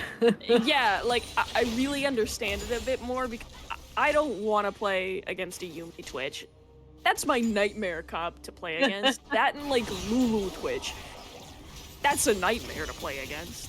I know, I got nervous when they were hovering the Lulu. I mean, Nami's still like, you should still be nervous. I think you saw me like visually become nervous. I was like, no way they pick this. They are school. Oh yes, the top laner noodle fight skirmish. Noodle face skirmishes are And really Joe would funny. say that all the time when he used to cast, and I think about it every time I see top laners fight. It's true. Early game top lane really is just like a noodle fight for like the longest time until someone decides to build bombs and wet then noodle you're up fight. and running. Yeah. The only thing I think of when wet noodle fight is like two Zaryas. That's what I think of when wet noodle fight is two uncharged Zaryas. Anyways. I think I'm pretty right about this mid lane matchup here with Mel being abusive. Yeah, Mela's gonna dominate, especially like early. I probably throughout a lot of it. I feel like Neferi is probably gonna look to roam more. Look for those picks, those all-ins.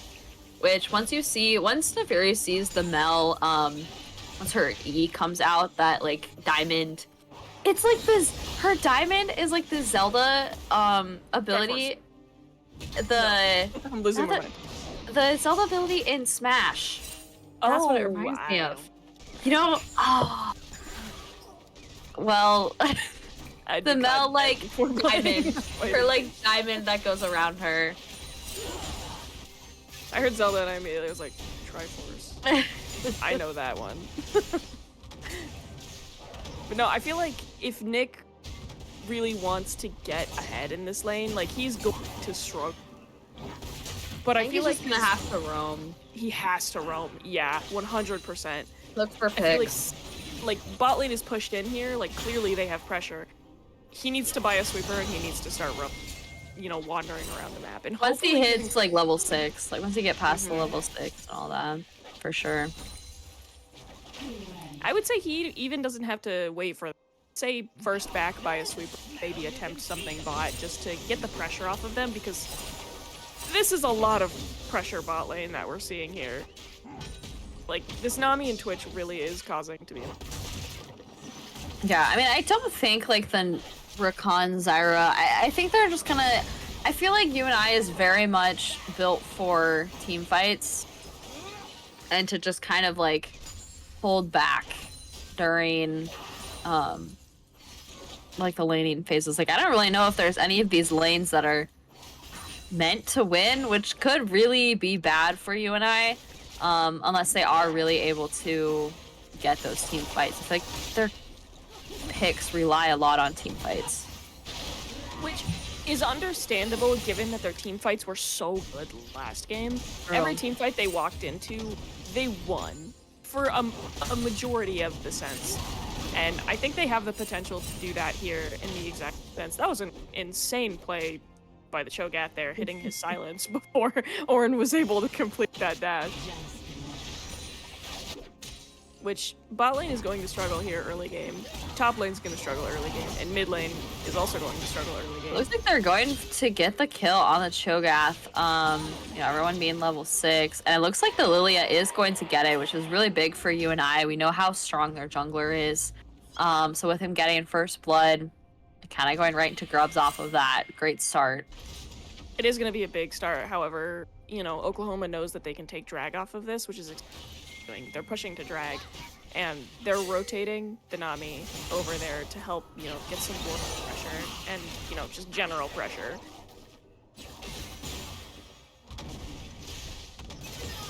Yeah, I don't think, like, especially with, like, UNI's bot side, they're probably not really going to be able to apply a lot of pressure on drag, at least early. I think later it's going to be a lot easier for UNI to apply pressure on Dragon, but right now, their bot lane just doesn't have that pressure, which is fine.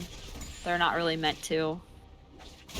I will say, despite, having any sort of disadvantage in their lanes. Bot lane is keeping really well with CS, mid lane is keeping really well with CS, and top lane is, you know, doing pretty well given the circumstances. And now he has an assist, so he's up in assist gold, basically matching him to where he would be in CS.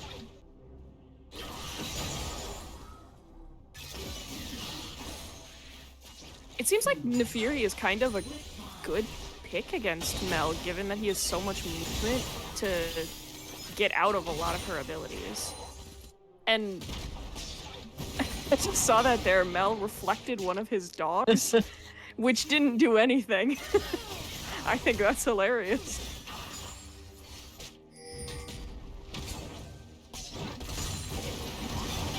Wonder what they thought they were picking the melon to. Like, I'm just thinking about it now. Like, did they think it was gonna be Lilia or Zyra or Nefiri when they picked the Mel? Cho'Gath is super low. He's still going in?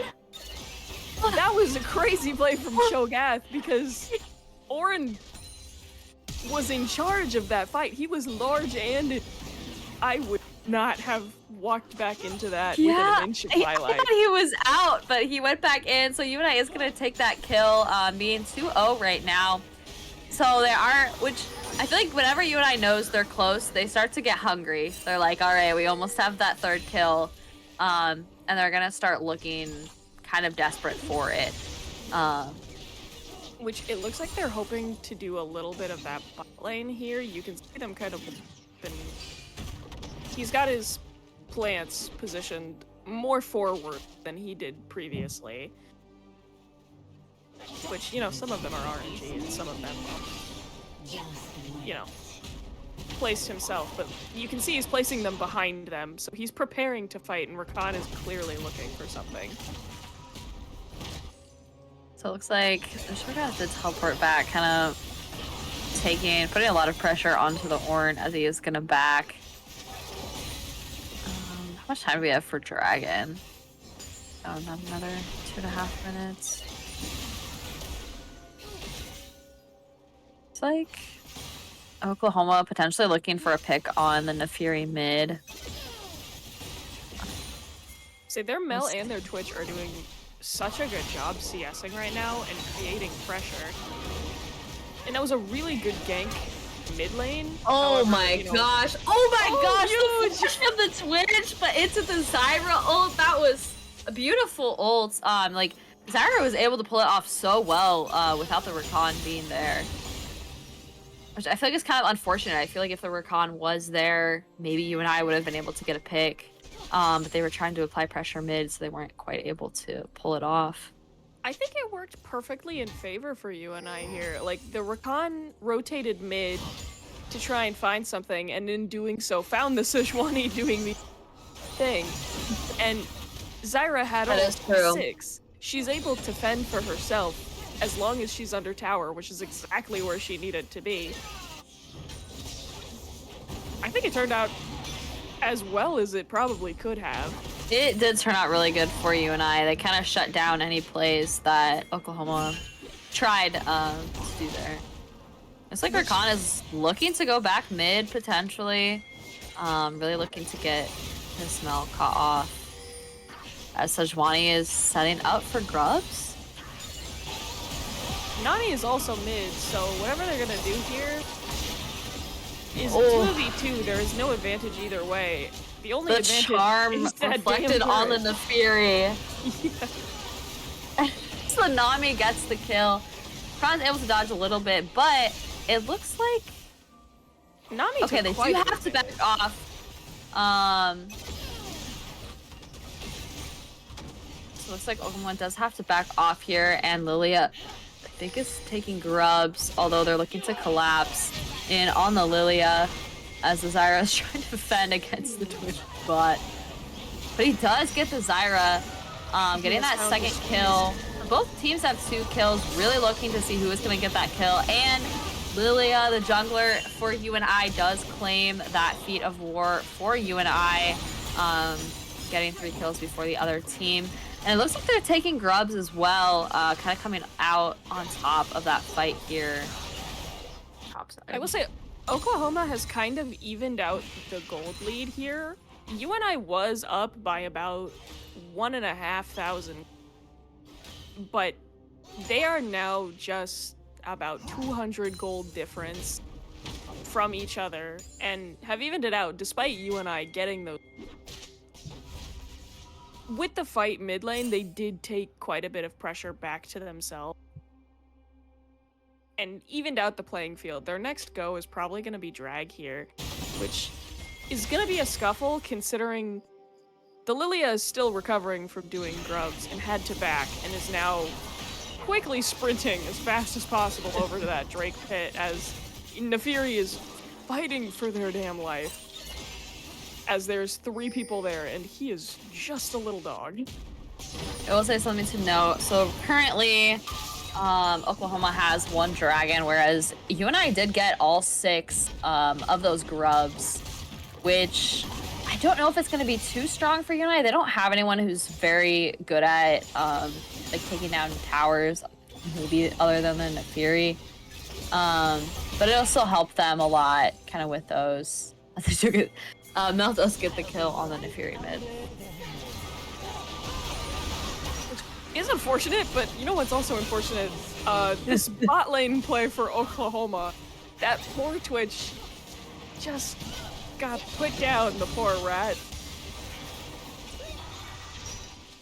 Hoping to transfer it into something bigger, but Zyra is super low and being honest, probably does not want to be anywhere near this. No, although Rakan going in, Lilia coupling the eyes off that, I think this is, not going to be good for UNI here, as they just don't have the damage. Nefiri is still walking up.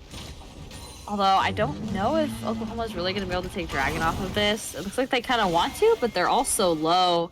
I feel like this is just prime for the Nefiri, and the Rakan to go in and clean up these kills. I was about to say their biggest hurdle right now is probably going to be, getting their APC and their mid laner those kills to truly, build their back on, but they're having a rough time doing so. Their top lane and their jungle are much stronger than their bot lane, and I think they might be better off to just shift the focus to top lane. They already have those grubs and that pressure top. You might as well cap it. Yeah, it's looking a little rough in terms of just damage for UNI, which I think, we had said these are very much built for team fights, but they don't really have they have a lot of stuns, and I guess they have the all-in, which they're going to use on the Twitch here, which he will go down, but he does take Zyra with him. I hate to interrupt, but we also did just get raided by NECC themselves. So, oh my goodness! Hello, welcome everyone. Welcome to the stream of 2 people trying their best as UNI is, fighting Oklahoma here in the Rift. If you weren't watching previously, Oklahoma has quite the lead in the mid and bot lane. However, UNI is currently at an advantage top and jungle. So that's where we're at currently. UNI is having some struggles catching up with the pressure from Mel on the Nefiri mid lane, and APC is a little rough at times, but I'm more worried that Twitch will soon find his cheat, and that scares me. Top side, UNI is kind of looking to put a lot of pressure on to take that first turret. As they are setting up for Dragon, this is going to be, if UNI does get this, it will be their 3rd objective, claiming the feats of strength they need for tier 3 boots. But it looks like they really don't want to give up this Dragon. We're probably going to see another big team fight down here. I think UNI definitely can afford to give this Dragon, however, it wouldn't be good for them, given how the current state of gold is looking. And we've seen the Nami pick up. We love to see the Nami clean up a Dragon. I'm partial as a Nami player, so I see a Nami. Ooh, a Nami play. Meanwhile, all of that's happening, and Orton is up here as you said, having a noodle fight with this Cho'Gath. Doesn't like the Cho'Gath took that turret top side, so now both teams I believe are even in terms of feats of strength. It's gonna be whoever gets this next objective, which could be Herald, could be the next dragon. Looks like they are setting up. Oklahoma wants to set up for this Herald. I think this is a really good play for Lilia here to maybe get some. Oh gosh, that was an unfortunate bubble. It was really good until that bubble. She had some really good damage to start with, and she knows that the Twitch doesn't have his ults. Probably, and the Nami as well, so it was a really good engage, but that bubble was just so unfortunate to get caught in. Like, what can you do? You're just up in the air, you know, waiting for fate to... So it looks like Oklahoma is gonna take Herald topside here, which we've also noted. Atacon has spawned top. I believe it's going to be Voracious Atacon. I don't think we've gotten enough kills to see Ruinous. Someday we'll see Ruinous in these matches. And like I said earlier, I think that UNI really need to play their top. They may have lost that top turret, but they do have the kills and the pressure top lane that they don't have bot lane. They know that they're down bot lane, and they know that they're trying their even it out mid lane. But the Mel currently has a 700 gold bounty and 7 kills with no deaths. She's very quickly becoming a force. And I don't think UNI likes that, given that Rakan is currently mid. Oh, the reflect on the Nefiri ult. Not looking too hot for UNI for this mid fight. We just see the Nami ult come out. Not really to gain a whole lot from that. The Orin coming out as well. UNI is looking like they really want to take down this Mel.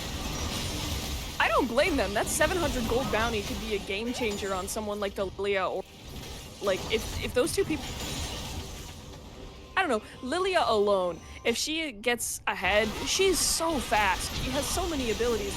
And I'm watching right now as the Siren torn to shreds by sewer skewers. However, oh, but the bird! Not without retaliation. Oh. He's gonna get out.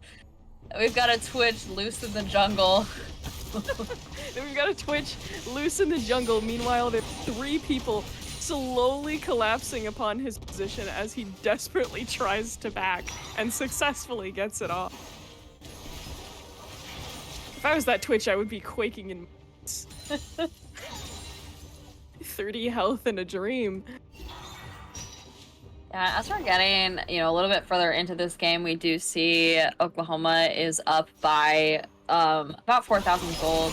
I think the effects of picking mostly for team fights instead of like trying to win lane is making the mid game look pretty rough for UNI here. Yeah, it's definitely a hurdle they're gonna have to tackle here, and you could tell that going in based on, their team comp itself. You see a Xayah Rakan bot lane, and you know that they're not really playing for early game. They're not playing for the bot lane. They're playing for a team fight, which is definitely a change in pace from last game.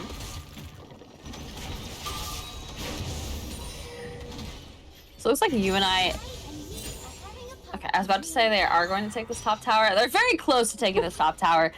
Those grubs coming in clutch, really helping with that, just extra damage, which I feel like they really do need to help them take these towers.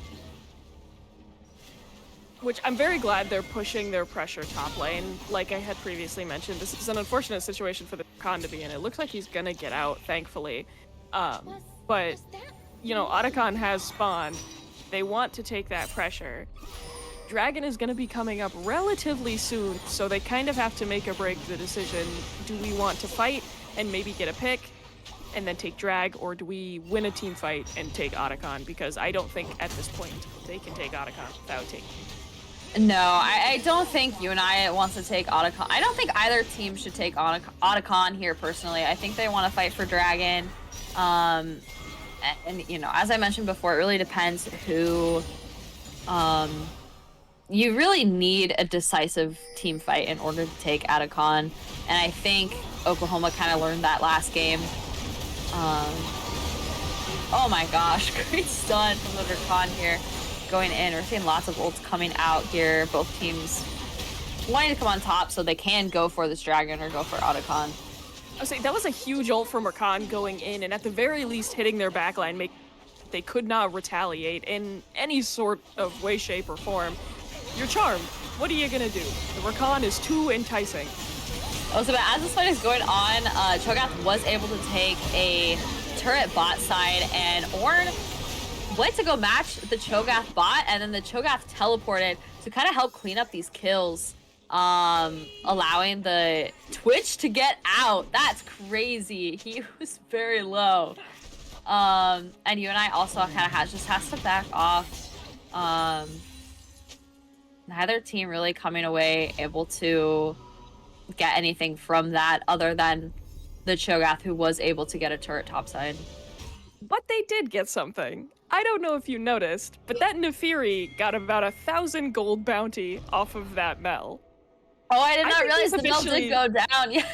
I think he's officially given the win condition to be back in this game. Like, he's been having some trouble, you know, with the pressure from Mel in this lane and so many ganks and just being so active across the field from Sejuani.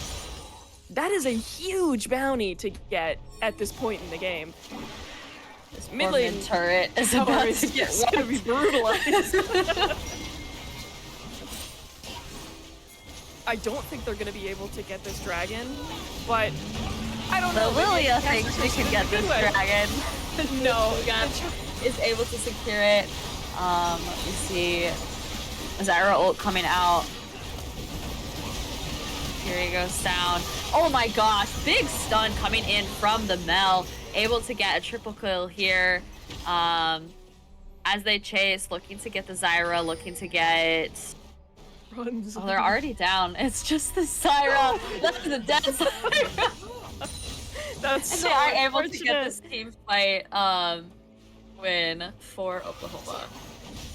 Yeah, I didn't think that they were going to be able to get that with the Sejuani Smite and the Cho'Gath Chomp. No matter how much faith I have in their team plays, they are a really good team fight comp. I think that they are just too far down in at this point to be able to effectively make that team comp work. Especially now that Oklahoma is at Soul Point. Their next drag really will kind of make or break this game in a way. You can definitely come back from the enemy team having Soul. I mean, we saw it happen last game. Yeah, but with the gold the way that it is, Oklahoma is up about 7,000 or 8,000 gold and 8 kills. The kills don't really matter so much, but the gold is definitely going to start making a difference, especially with the amount of dragons that they have on top of it.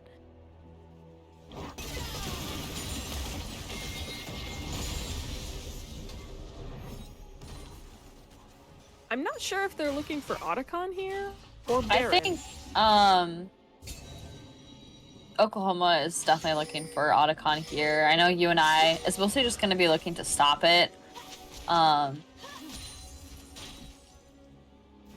think if they can catch Oklahoma doing what they did last game and get them mid Otacon, where their resistances are just so shredded that they can kind of just walk in and take what is free, I think they have a pretty good chance for that. But Oklahoma knows what they're doing.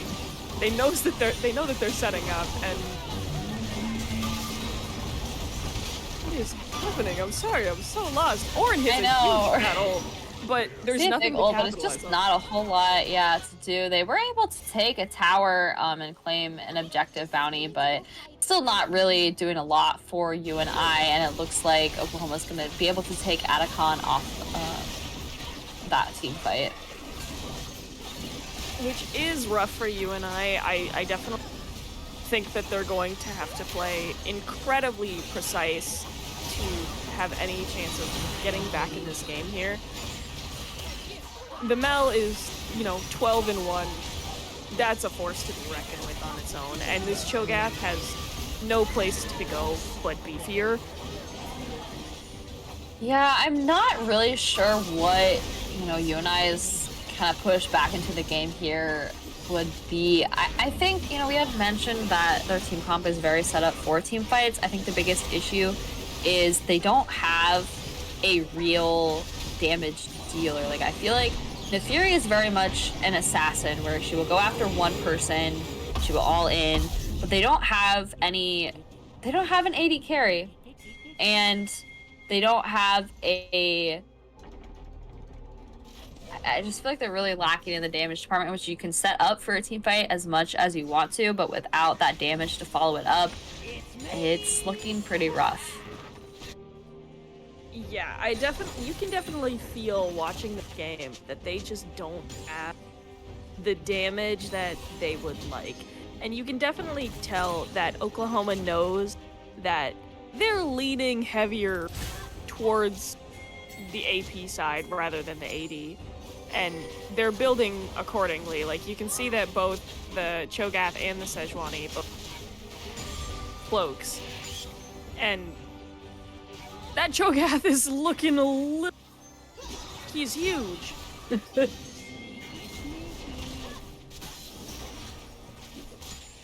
Yeah, looks like they're really getting set up for the dragon. It's gonna be very tough for UNI to try and steal. I feel like, especially with Baron, they're probably gonna get Soul and just look to end the game. I think I feel like you have to give Soul here. I feel like you have to. Yeah.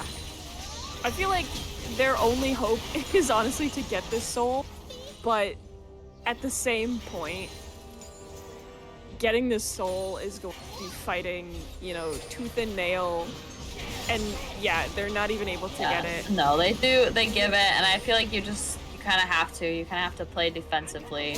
Oh my gosh, that's a scary Twitch. I don't know. What do you do in this situation? There's so much riding it. You don't have anyone on the team that's huge standout like they had last game with Vi. That was just such a huge pressure that, what do you even do? They don't have anything like that this game that is able to even remotely turn them. I think your only point here is to just play really good macro, and I think at this point in the game, we're far past micro and macro. Oh my gosh, the Mel reflect on the Ornn ult. UNI, I'm banning Mel next game. Oh, definitely. 100% I am banning Mel next game. I also might consider banning the Cho'Gath, because the Cho'Gath, he did have a really rough time early, and the Ornn did have a really good lead. However, Cho'Gath is Cho'Gath. He's gonna eat. He's gonna munch, and he's gonna crunch. He's gonna see your cannon minion, and he's gonna eat it. Your Gromp, it's his. Your Dragon, is his. And he's just gonna get bigger. Yeah, and it looks exactly like with this, Oklahoma is going to take the Nexus, coming on a very decisive victory over Oklahoma this game.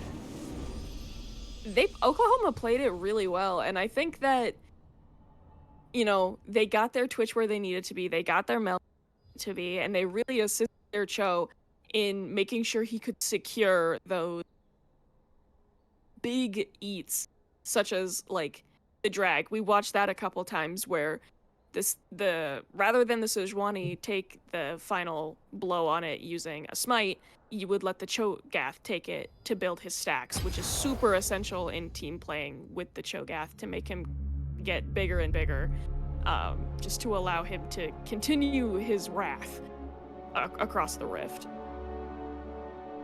And with that, we are going to be going into a game 3. Both teams, 1-1. So this last match is going to be the final decider for who takes the win. And I'm very curious to see what bans we're going to be seeing as we go into this. If I'm UNI, that Mel is long gone. And honestly, so is the Cho. Those are my 2 number 1s on my list. Yeah, definitely. Yeah, the Mel for sure. The Mel and the Cho for sure. I'm going to take a bathroom break. Caster bathroom break. So yes, cast our bathroom break as the teams get ready for as we wait to see what they're going to pick. We will be right back. Stay with us though. If you leave, I'll be so mad. You must stay. Just for the sake of my sanity, you must stay. I command you.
I believe we're both back. All and right. waiting and waiting waiting. for the next game. Waiting for our champion select draft pick links. In the meantime, I have re-upped on my wine, and I'm ready to watch more League of Legends. Hit some goat cats in the chat. Yes. And if you really want to support UNI, check out our merch. We've got a link in the bio. We would really appreciate it. It really does help our players, support the team, the space. We just recently got upgraded to a more permanent space, and we're all very, very proud of that. We worked years on getting it and getting a place at the university. It really helps us, build not our stations. That sounds not correct. Our community? I don't know. Our community, it allows us to host events, to do stuff on campus. It allows us to further our equipment that we have with the club. Overall, we really just appreciate it. And at the end of the day, your players appreciate it as well because you're supporting them. And as, one of my favorite two casters here on UNI will, a normal jersey for a sports team is gonna run you a couple $100, most likely. Our jerseys are fully customizable on the back, and most likely, I haven't looked at the new prices since the new website. I'm sorry. I'm an alumni. I'm lacking. You can fully shame me in chat for that. But I know for a fact it will not cost you more than like $60, which is pretty good for a jersey. And if I'm being wearing honest, my jersey. I wear it all the time. I was. I wish I was allowed to wear my jersey. I used to be able to wear it to my old job on Fridays, and Really? I wore it to a healthcare facility. I worked at a healthcare facility, and I used to wear it on my Fridays. And all of my residents, every time they saw it, said, "I love your jersey. It is so awesome." So if that doesn't stand the testament of time, I don't know what will. If my residents like it, you will too. Statement from me.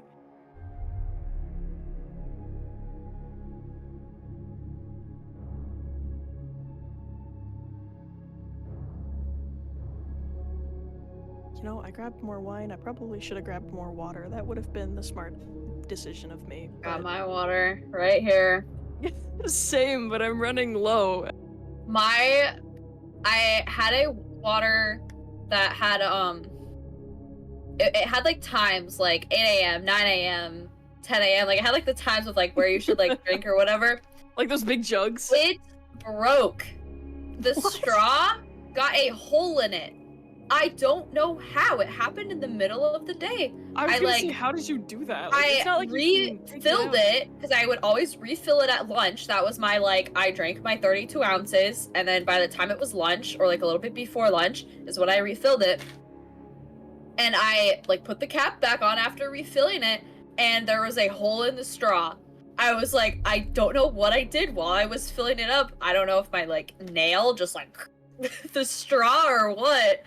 But so now I'm using my giant fake what are those called? I don't know. It's still Stanley? 32 ounces. What? Stanley? Yeah, my giant fake Stanley for water. I used to put my iced like tea in here, but now it's just water. I was a big Stanley hater for like the longest time, and I truly still am on the fact that if you buy a reusable water bottle, it's reusable. Please reuse your water bottles. And then my mom got me one for when I got my new job. I love you, Mom. This water bottle's awesome. As long as the water bottle has a straw, it's like all you need. Straws, you just drink so much more. I don't know what it is, but you just drink so much more water. It's like I gaslight myself into thinking this water is somehow more tasty if I have a straw. Every time I'm like, oh yeah, the straw. It's delicious. Yes. Stanley. I gotta read this. Something else though. I don't know. I don't know anyone who has. I mean, I don't know. I got this for Christmas. I got like, not like white elephant, but like gift exchange where it's set up like white elephant, but it's not like white elephant gifts. It's like actual gifts. Oh yeah, so kind of like a Secret Santa, but like closer people kind of thing. But not like Secret Santa, like you're not like drawing someone's name. It's like you have like a number, and it's like you just pick a random gift. Oh, okay, so it's like White Elephant, but like serious with like actual gifts that people would like. Okay, yeah. That actually sounds way more fun than a White Elephant. I don't understand the point of a White Elephant.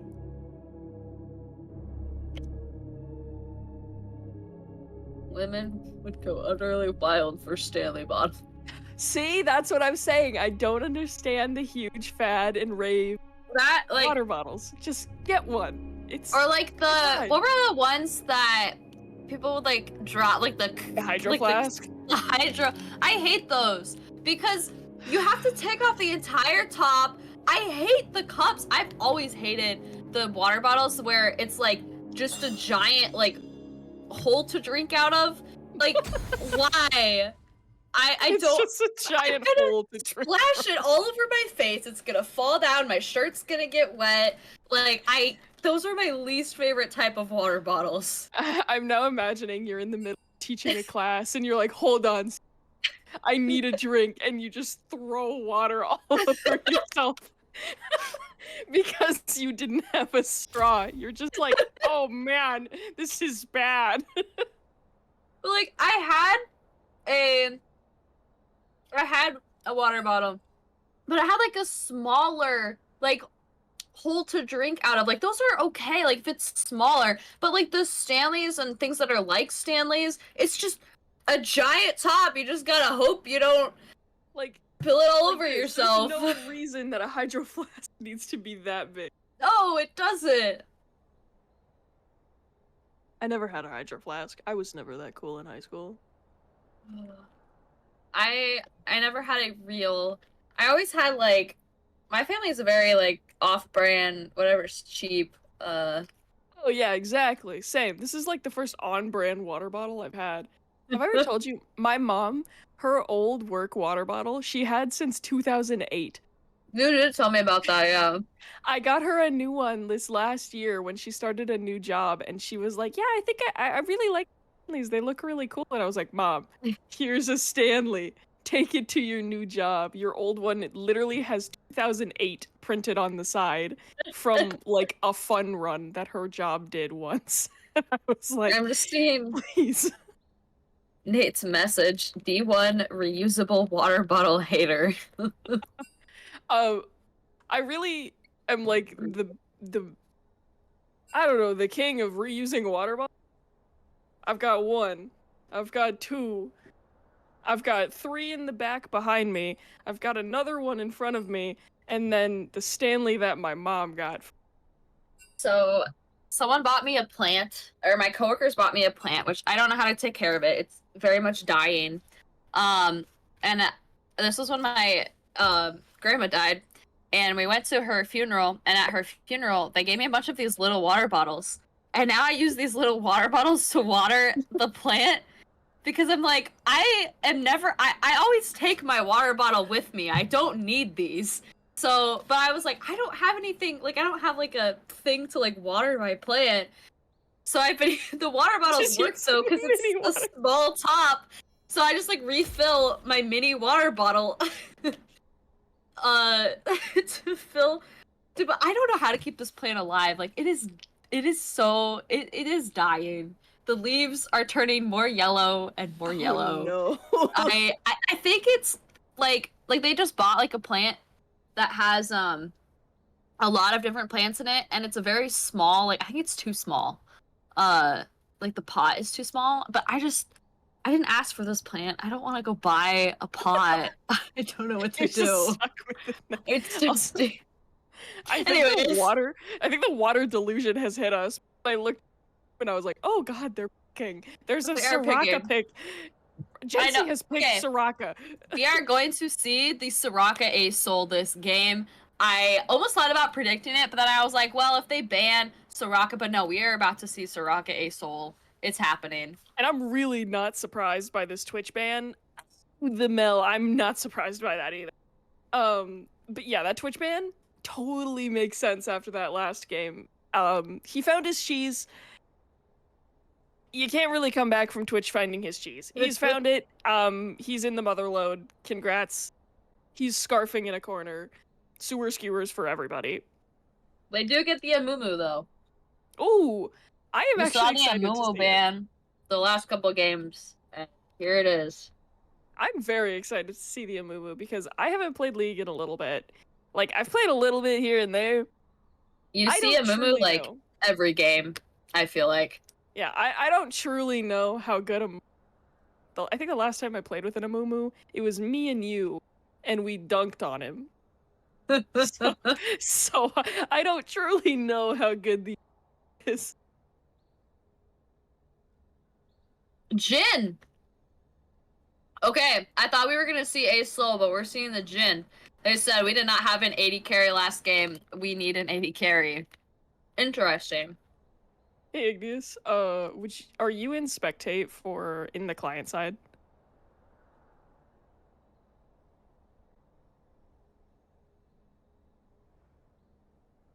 Anivia. Sorry, I just had that that small sidebar. The bird. They've ran Anivia before.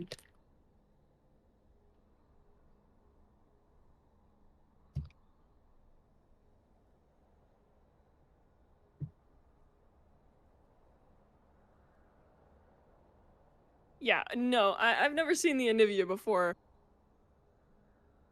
I'm okay with it though. I'm definitely an Anivia hater. I don't want to play against her, but she's good. I'm surprised they let the Cho'Gath go through. They really must be afraid of that Kog'Maw, though, if they keep banning it.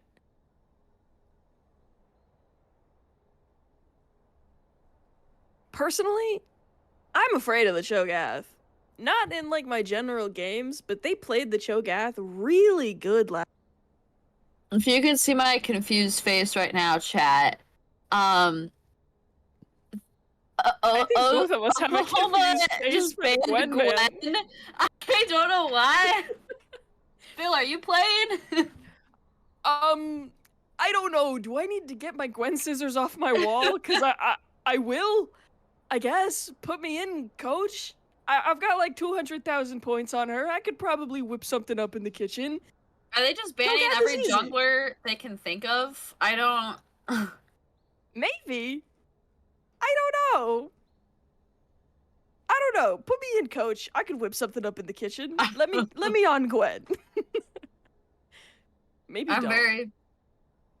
Pantheon? I'm very confused by these bans. No, the Pantheon ban's a good ban. Is it? We've seen in the past, I think Backlit play Pantheon jungle, and it was pretty brutal. They literally banned... All 5 bans are targeted towards Backlit.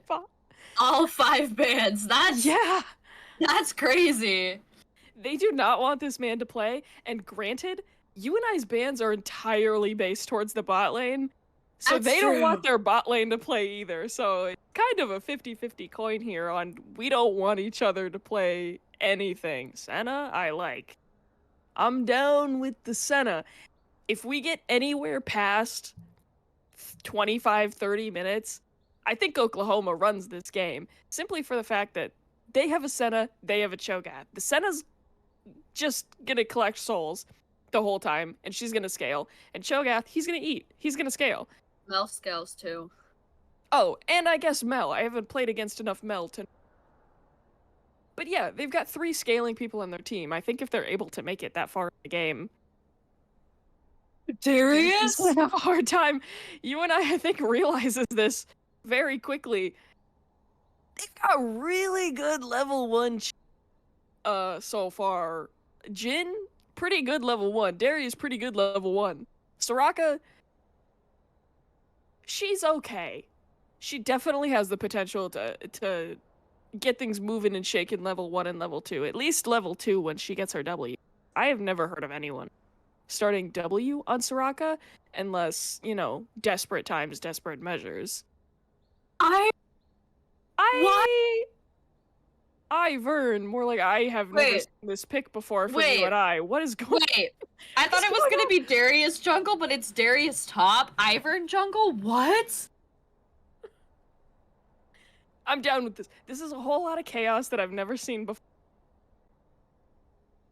Zaya. What's going on, chat? I don't know what's going on. Okay, we've got lots of interesting picks here. Ivern. I think you and I really just said, okay, you're going to ban our jungler. We are going to put all of the damage elsewhere. We're gonna pick Jhin, and we're gonna support that Jhin with so much healing. And we're gonna pick a Nivea, who is the most annoying mid lane character, and then Darius, who's just gonna dunk master on me, top lane. He's gonna spin, make me bleed, and then he's gonna dunk on me, and I'm not gonna...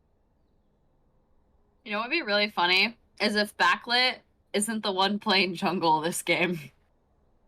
Can you imagine? That would be hilarious. Like, we're about to see Backlit play Darius top. I don't think that's actually the Nivea case. mid. He's played mid the last you and I. Surprised if, you know, popped up. Okay, no, they said ready. Nope, looks like he's still in the jungle. Okay, I've never seen the Ivern. Also, I would just like to point out, Backlit's hashtag is AO3. No, I saw that the other day. We were playing League, and their name in the chat, and I was like, AO3, that is a banger tag, actually. That's so good. I've never seen a tag that good.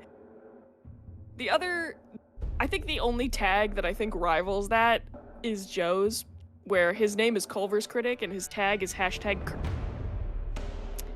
I think that is just too on brand to, you know, go with it.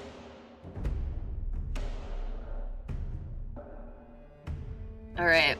So I recently saw an Instagram video where, well, this was Ivern support, and you go and you take all of the enemies' jungles. So I would like to see, even though he is jungle, I would like to see the Ivern stealing all of the enemy jungles. That's what I would like to see this game.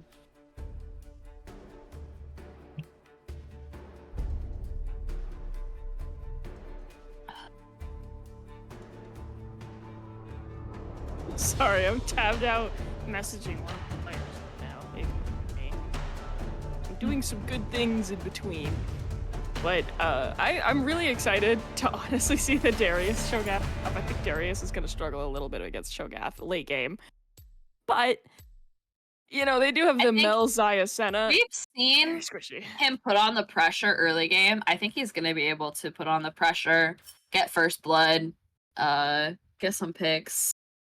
That's not Ornn. Yeah, I agree. That is not Ornn. It's not Ornn.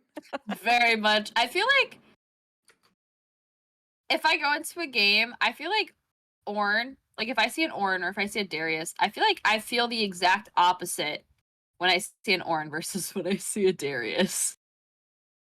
I see a Darius and I see my own death in the near future like an oracle. I go, I see a Darius and I'm like, he's gonna bully me. I see an Ornn and I'm like, he's gonna help his team bully me. Yeah. Yes, definitely. I see an Ornn and I go, yeah, late game, I'm definitely gonna regret my life choice. Early game, whatever. Darius, the whole game, I'm sitting there going, he's in that bush, isn't he? He's ready to snipe me, and he's not a...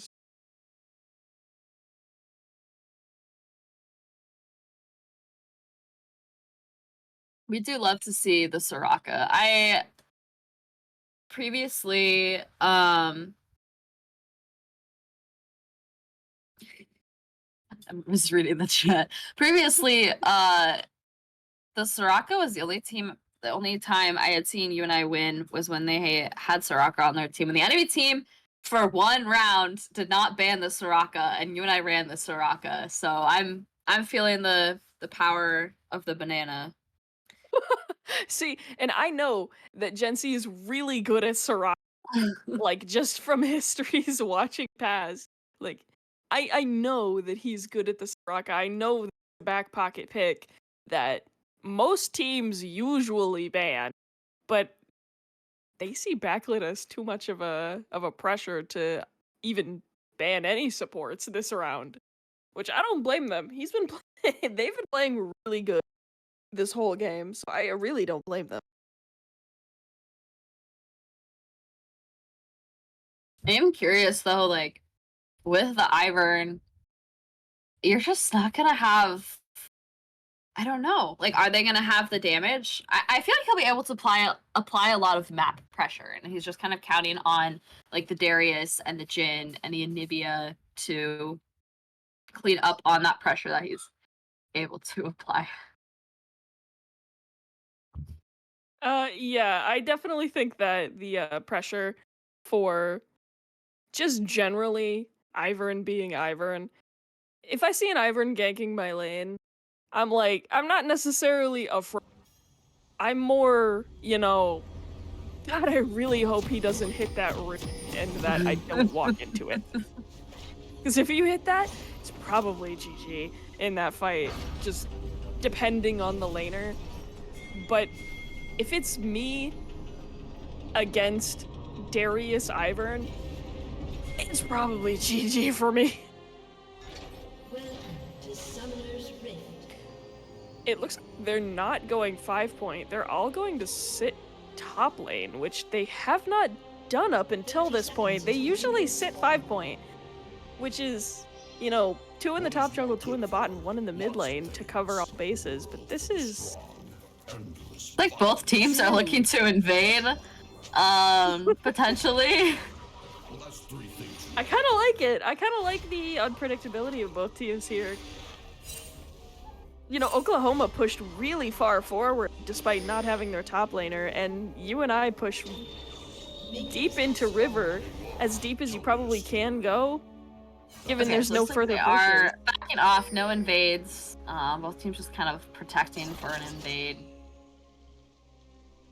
Cho'Gath did put a little cheeky ward on their own red buff, hoping to maybe catch anyone that, you know, might be early ganking, or which is a really good ward on their pick, because they know at this point that UNI is not pressuring top into their jungle.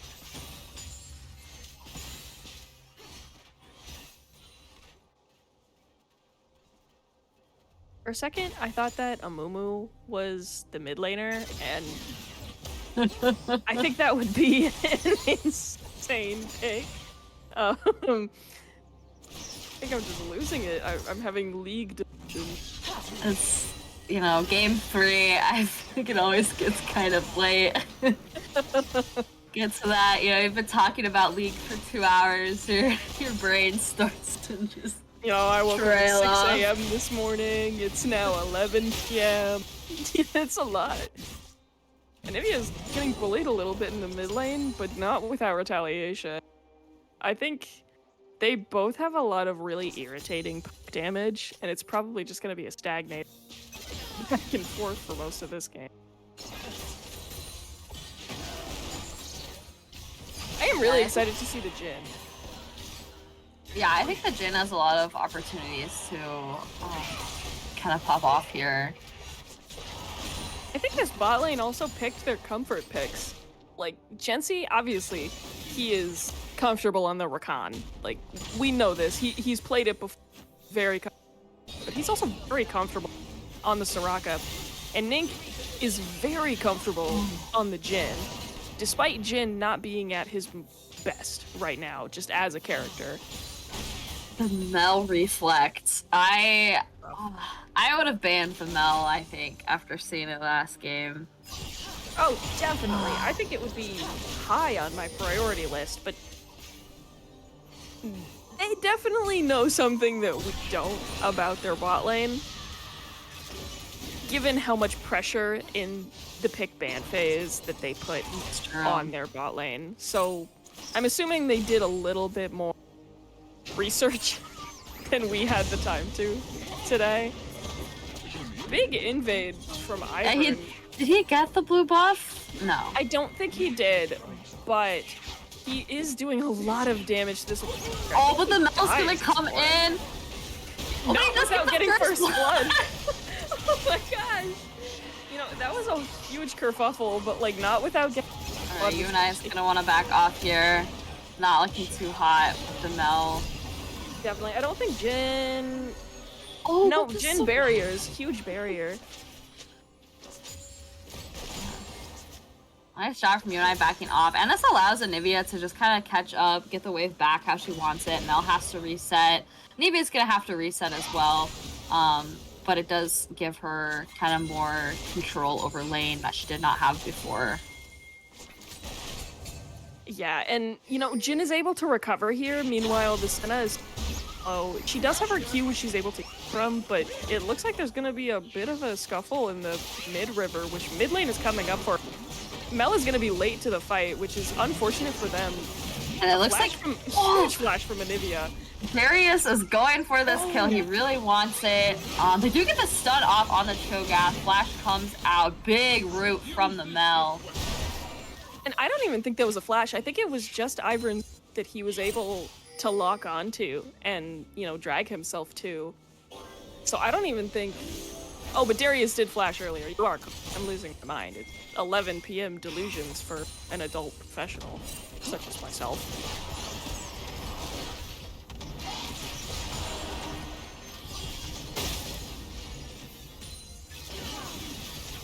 Sometimes I like realize Grubs weren't even up yet. That was just a fight over Scuttle, I think. Yeah, which UNI ended up winning. Thank goodness for, you know, UNI's sake to get that little bit of vision and gold advantage to kind of sit ahead. It's not a lot, but 200 gold can very quickly spiral into 1,000, spiral into 5,000, into winning the game.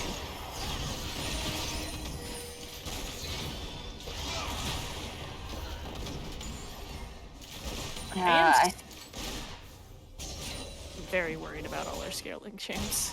Very. I know. I was going to say, well, yes, no one from UNI died early. They do want to be getting these kills early, and the fact that, I mean, we're only 6 minutes into the game, but I feel like at this point, UNI would kind of want to have a little bit more kills, which maybe they'll be able to pick up here as we start fighting for grubs and for drag. But they do want to get that advantage early, as some of the champs they have picked want to have that early advantage. And I think Oklahoma knows this. They're pushing pretty hard on the Amumu ganks, which naturally Amumu ganks pretty hard given his bandages, especially with the, double bandage now. That's been a couple years since they added that, but still, he's got 2 bandages, 2 chances to engage into a fight and hold it. And they've pushed bot lane and mid lane, I think 2 or 3 times already, and we're only 7 minutes into the game. They know that UNI wants this pressure. This is unfortunate for mid lane. Yeah, Mel's gonna get away with just a little bit of health left. Not looking too great for the mid lane. Oh, Ivern probably able to take grubs here. I think it's going to be pretty rough mid-game, or mid-lane, for Anivia here. Mel is obviously coming out on top here, just has a Magi's, is prepared to, keep building that advantage that she has. However, the jungle is currently up in CS despite, taking Drake. UNI is going to take grubs here, getting them at 3. And then Darius is currently up in CS. Bot lane is currently up in CS. Mid lane's the only thing that's really struggling here, and I think if they play their cards right, they can punish this mid lane and take any sort of bounty that they have and give it to someone that's already ahead. Yeah, I mean, if you look at the gold, like right now it's pretty even. UNI is up just a little bit, but I think we'll really get to see here how much is Mel able to carry if we pull their lanes to lose. Maybe. We'll see. Not to curse it. Which is interesting, given that you had, we're talking earlier about how Mel, her carry power is kind of dependent on how good the team you're playing with actually is. Mm-hmm. And whether or not they can transfer that into, being good Mel carry power.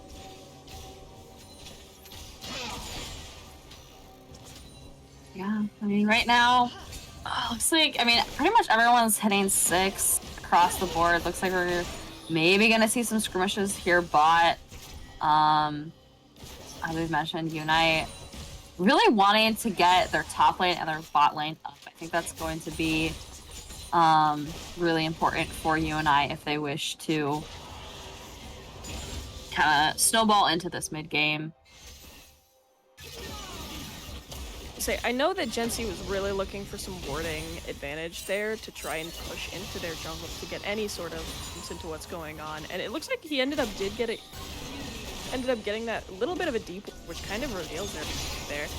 They're gatekeeping that bush pretty hard from red ward. Yeah, for them a bot, not a whole lot they can do there. I like seeing so much action across the board, but also lack of action at the same time. There's so much going on, but there's also at the same time. I look at top lane and I'm like, yeah, they're just sitting up there farming. Just having a grand time. Kind of hitting each other a little bit, but still playing safe enough.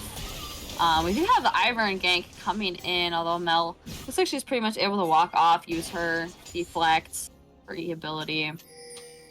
I do have to say, Oklahoma's mid laner is really good at hitting the CS and keeping the CS consistent. Ivern is doing some good damage with Daisy on him, despite getting caught. That's an unfortunate route. Soraka is... Soraka ult coming out able to keep Soraka. Nivea alive.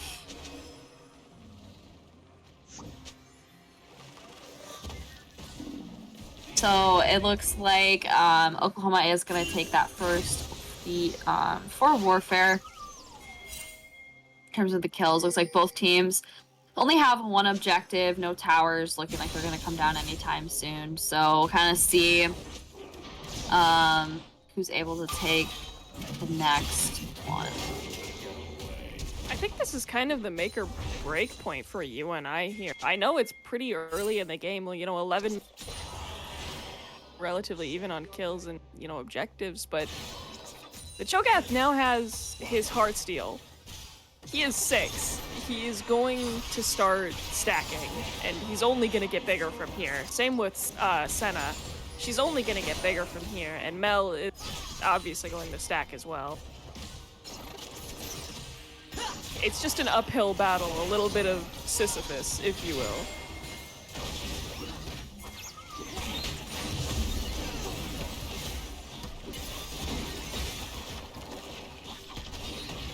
Yeah, it looks like Oklahoma is gonna take these final 3 grubs here. UNI is looking to fight for it, but they just don't really have the pressure to apply. Although they did take the last one, claiming that feat of Warfare as the last grub that is taken is what counts, as Amumu goes down, and they're looking to take the Cho'Gath. Although he does get the chop on the Ivern, but he will pay for it as the Darius picks up a double kill. And NECC bot lane is able to secure, like, the flash kill. Like, that's insane. As I mentioned earlier, like, NECC is super comfortable on Jhin, and Gensi is super comfortable on Soraka. They're both on their comfort picks bot lane, and if given a chance to team fight like that, well, not necessarily team fight, but, you know, 2v2 in the bot lane, they're probably gonna come out on top. Jhin is not in the best spot, but NECC is in his best spot with Jhin. So really take it or leave it. And we do see, like, UNI really did come out on top that fight. We had a nice engage kind of from the Ivern. As we said, really having that map awareness, knowing where he needs to be in order for his team to succeed. As they took, I mean, they waited, they took that last grub, they got that beat, and bot lane was also able to kind of clean up without having any pressure from the jungler being bot. I am not sure when this happened, but Darius currently has double buffs top lane, and I don't know when that happened. The scrim, yeah, the grub skirmish. Oh, okay. He got the Amumu.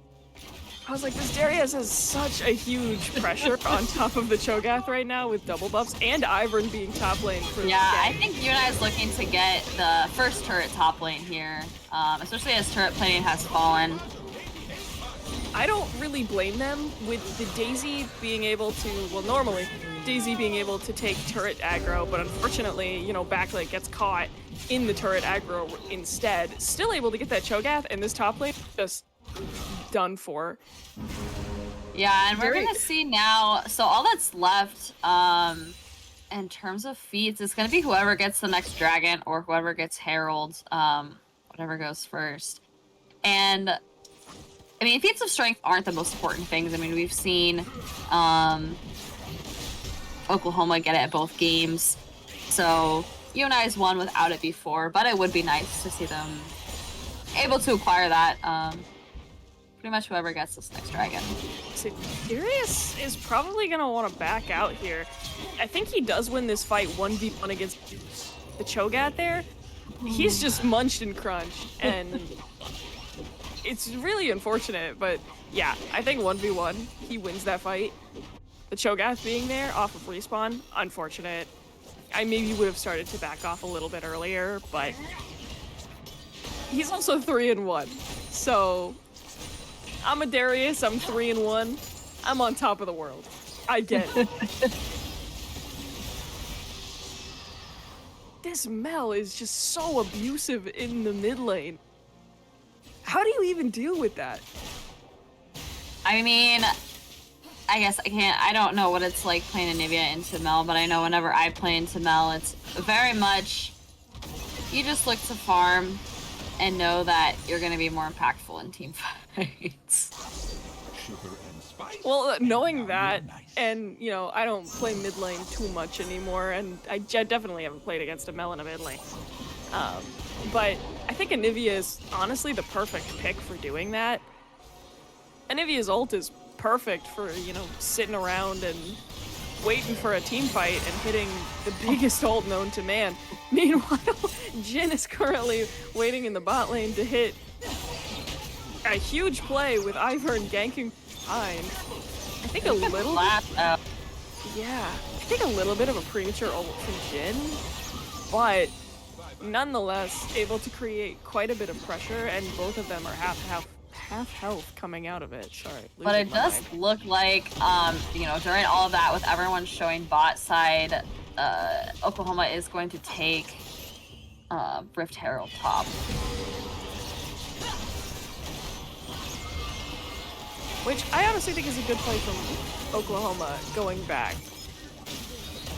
They're both down both their top turrets. Obviously, UNI has the advantage, you know, pushing into their top turret with them being lower, but oh my gosh, to collect. This is an insane fight mid lane. They're able to punish this Mel, yeah, able to finally get kind of shut down that Mel. Shut down the Mel. But their mid. Oh, Cho'Gath bot lane is very scary. Cho'Gath is here to snack, and he's looking for. He's hungry, and he would like to munch. I'm imagining Cho'Gath is like one of the hungry hippos in that one game that I used to play when I was a kid.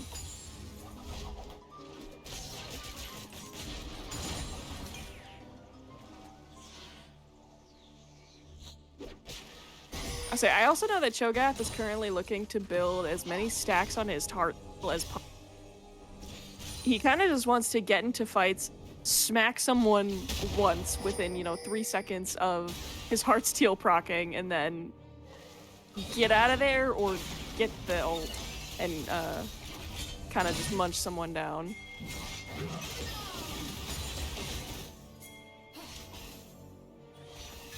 It looks like they're going to be setting up for drag here, which I fully expected, honestly, knowing that Oklahoma has 2 out of 3 Drakes. They don't want them to get to Soul Point. If I'm UNI, I'm not letting them get to Soul Point. I'm not letting them put the pressure on us to even get to that point. You definitely want to set up, as Gency has, with the deep wards and, you know, preparing yourself to see their position and where they're setting up. You don't want to be caught off guard in this fight. No, I think, you know, and it's something we've kind of seen UNI struggle with, is letting Oklahoma get so many dragons in the past. I mean, they've gotten Soul Point both these past games. This Saya is gonna get Jhin ulted mid. And the middle taking one for the Zaya. I don't know if I fully agree with that Jhin ult. I do think it is a little silly, and therefore I allow it to. I think it is premature, given that we know the Drake fight is coming up. If this is not the Drake fight already, and I would maybe now use the Jhin ult if I was playing Jhin, but I'm not. So I'll leave it to Nick to take the controls. As I said, he's comfortable on the Jhin. He knows what he's.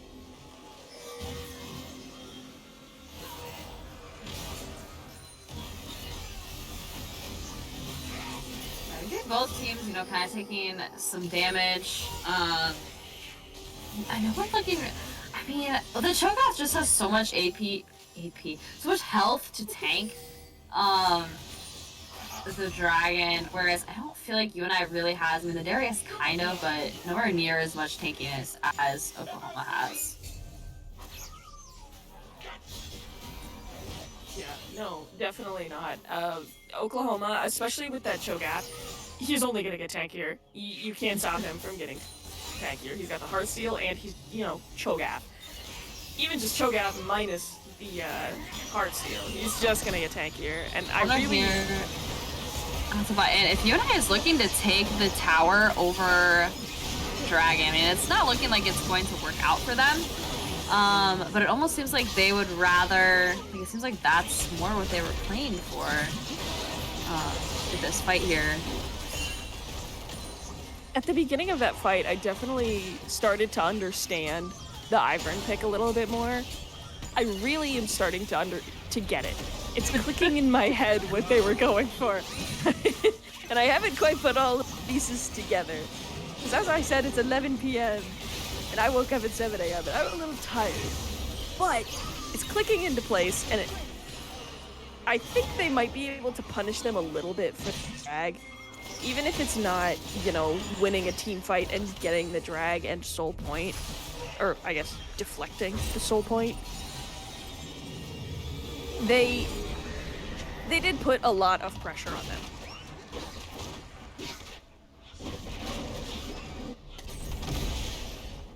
So, oh my gosh, I didn't even see the Herald drop bot side. Cho'Gath carrying it up. Anivia, you know, kind of coming in to respond to that. Otacon is going to be spawning bot, which it looks like UNI is starting to play more towards that. However, someone is going to have to match this Mel top. If Mel just keeps pushing, she's just gonna take that top turret, which it looks like she isn't. Probably smart. If I'm Mel, I'm assuming that someone's coming for me. It doesn't look like anyone's coming for her, though. I feel like, yeah, I mean, right now, UNI is just kind of waiting, biding their time. No one's really in position to go for Otacon yet. As, you know, we've said before, and as we've seen, you really need to have a decisive team fight before you can attempt to go for Otacon. I will say, UNI is punishing this Mel a bit more than they did last game, which is good. Because the Mel really was just allowed to run a bit last game, which became very quickly a problem. And it looks like more this game, the Cho'Gath is becoming a problem, like we had talked about previously, about, you know, us personally would have banned the Cho'Gath. Like, look at this. This is abuse. Just running down the Anivia. Even with the walls and her slows, not quite able to stop him. And it looks like, you know, with UNI kind of being on the defense, they are going to take, Oklahoma is going to take Otacon.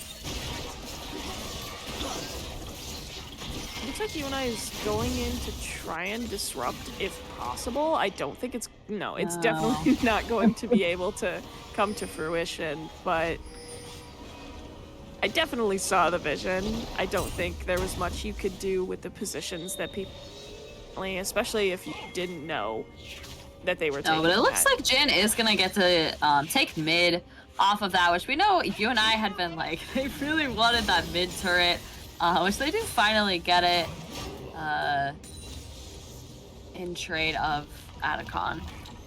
Which Oklahoma is definitely up in objectives. They just got Otacon. They have 3 Drakes. However, UNI still is matching them in gold and in kills, which is really important.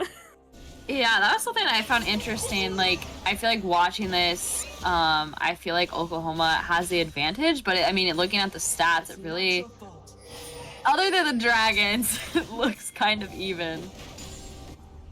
Yeah, definitely. Like, neither team was allowed to truly take the scrub buff. Mel is caught out here by Ivern. No one really... Yeah, I mean, that was a beautiful catch onto the Mel. Although she is going to be able to get away and get the kill on the Ivern. This Mel, I feel like, has just really been outplaying the team in a way I haven't really seen a Mel able to do. Like, I feel like this player has definitely found their calling. It's Mel. They have found their niche, and it is... And I, personally, if I'm UNI, I don't let that Mel get through. But, again, I don't know the kind of threat that they're really thinking that is coming from their bot lane. Clearly their bot lane is a threat given last game, and I think they are justified in banning what they did. However, that Mel is a terror to play against.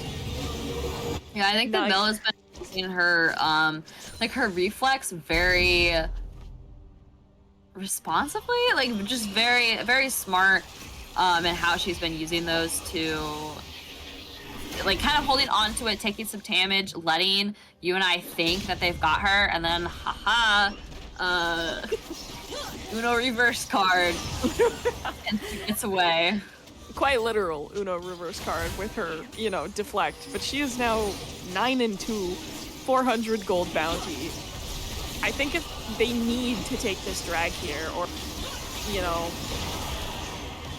yeah, no, Oklahoma takes it. The Cho'Gath and the Smite are just too strong to even fight against. And it's looking a little grim here for UNI. You know, Oklahoma has 2 bounties on the board that I think they should funnel to one person. I don't know who that one person is, but if I had to put my best guess, probably Jhin. Given the amount of farm he has, you definitely want to be put it towards Jhin. Putting your eggs in the Jhin basket here, although I don't know. I mean, the game's getting kind of late. I mean, yeah, Jin's really UNI's only option here, to be able to clean these, to be able to get these picks, these kills. See, and even if it is, even if you funnel it towards the Jhin, which is the hope, that is an unfortunate kill for Jhin, as we're saying. That's insane. He still, I don't think, would be able to take care of his Cho'Gath. Just given the nature of Cho'Gath, he's huge. He's massive. He's a unit. And I think exactly what I talked about in draft with them scaling as hard as they do is exactly coming to fruition despite being on comfort picks. Yeah, as I take, I mean, with this Baron buff here coming in, it's not looking great for UNI. This could potentially be endgame, with Dragon Soul, with Baron buff for Oklahoma here. Which definitely sucks coming from UNI with that strong first game. Like, they looked so good in that first game. I think it was just a matter of a draft dip.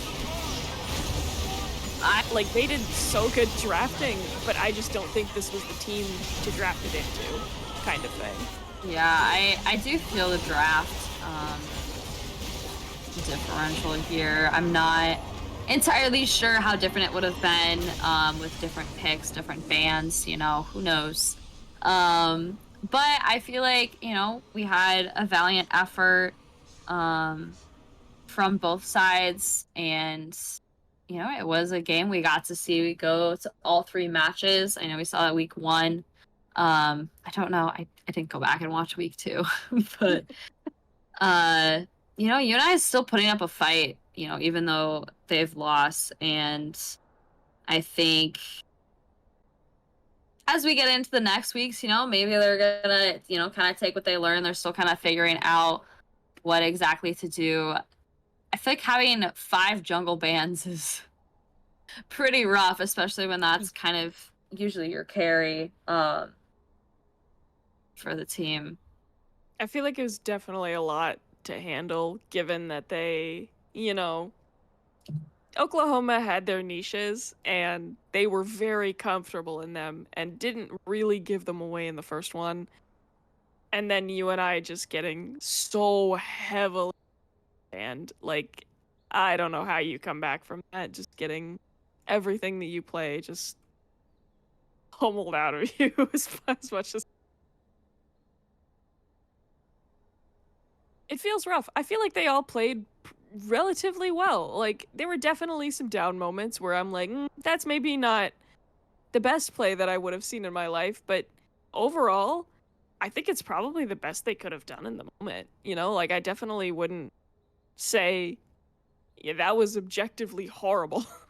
Like, I can definitely see every play that they did was calculated in some respect, and they knew what they were doing. They play as a team. They know what they're doing. So I just had a message seeing if any of them want to do an interview. No one has responded. But yeah, I know our next game for League of Legends will be next Tuesday. I'm not exactly sure about what time. I don't even know if the team knows what time is. They didn't know what time this game would be until today. So Like a couple of hours ago. you can expect it will probably be on a Tuesday. Tomorrow, I know we are going to have Kit League and potentially on our second channel the Overwatch in-house scrims. So stay tuned for those on Wednesday. Yeah. Oh wait. Responded. Let her text. No interview today. That is all right. Okay.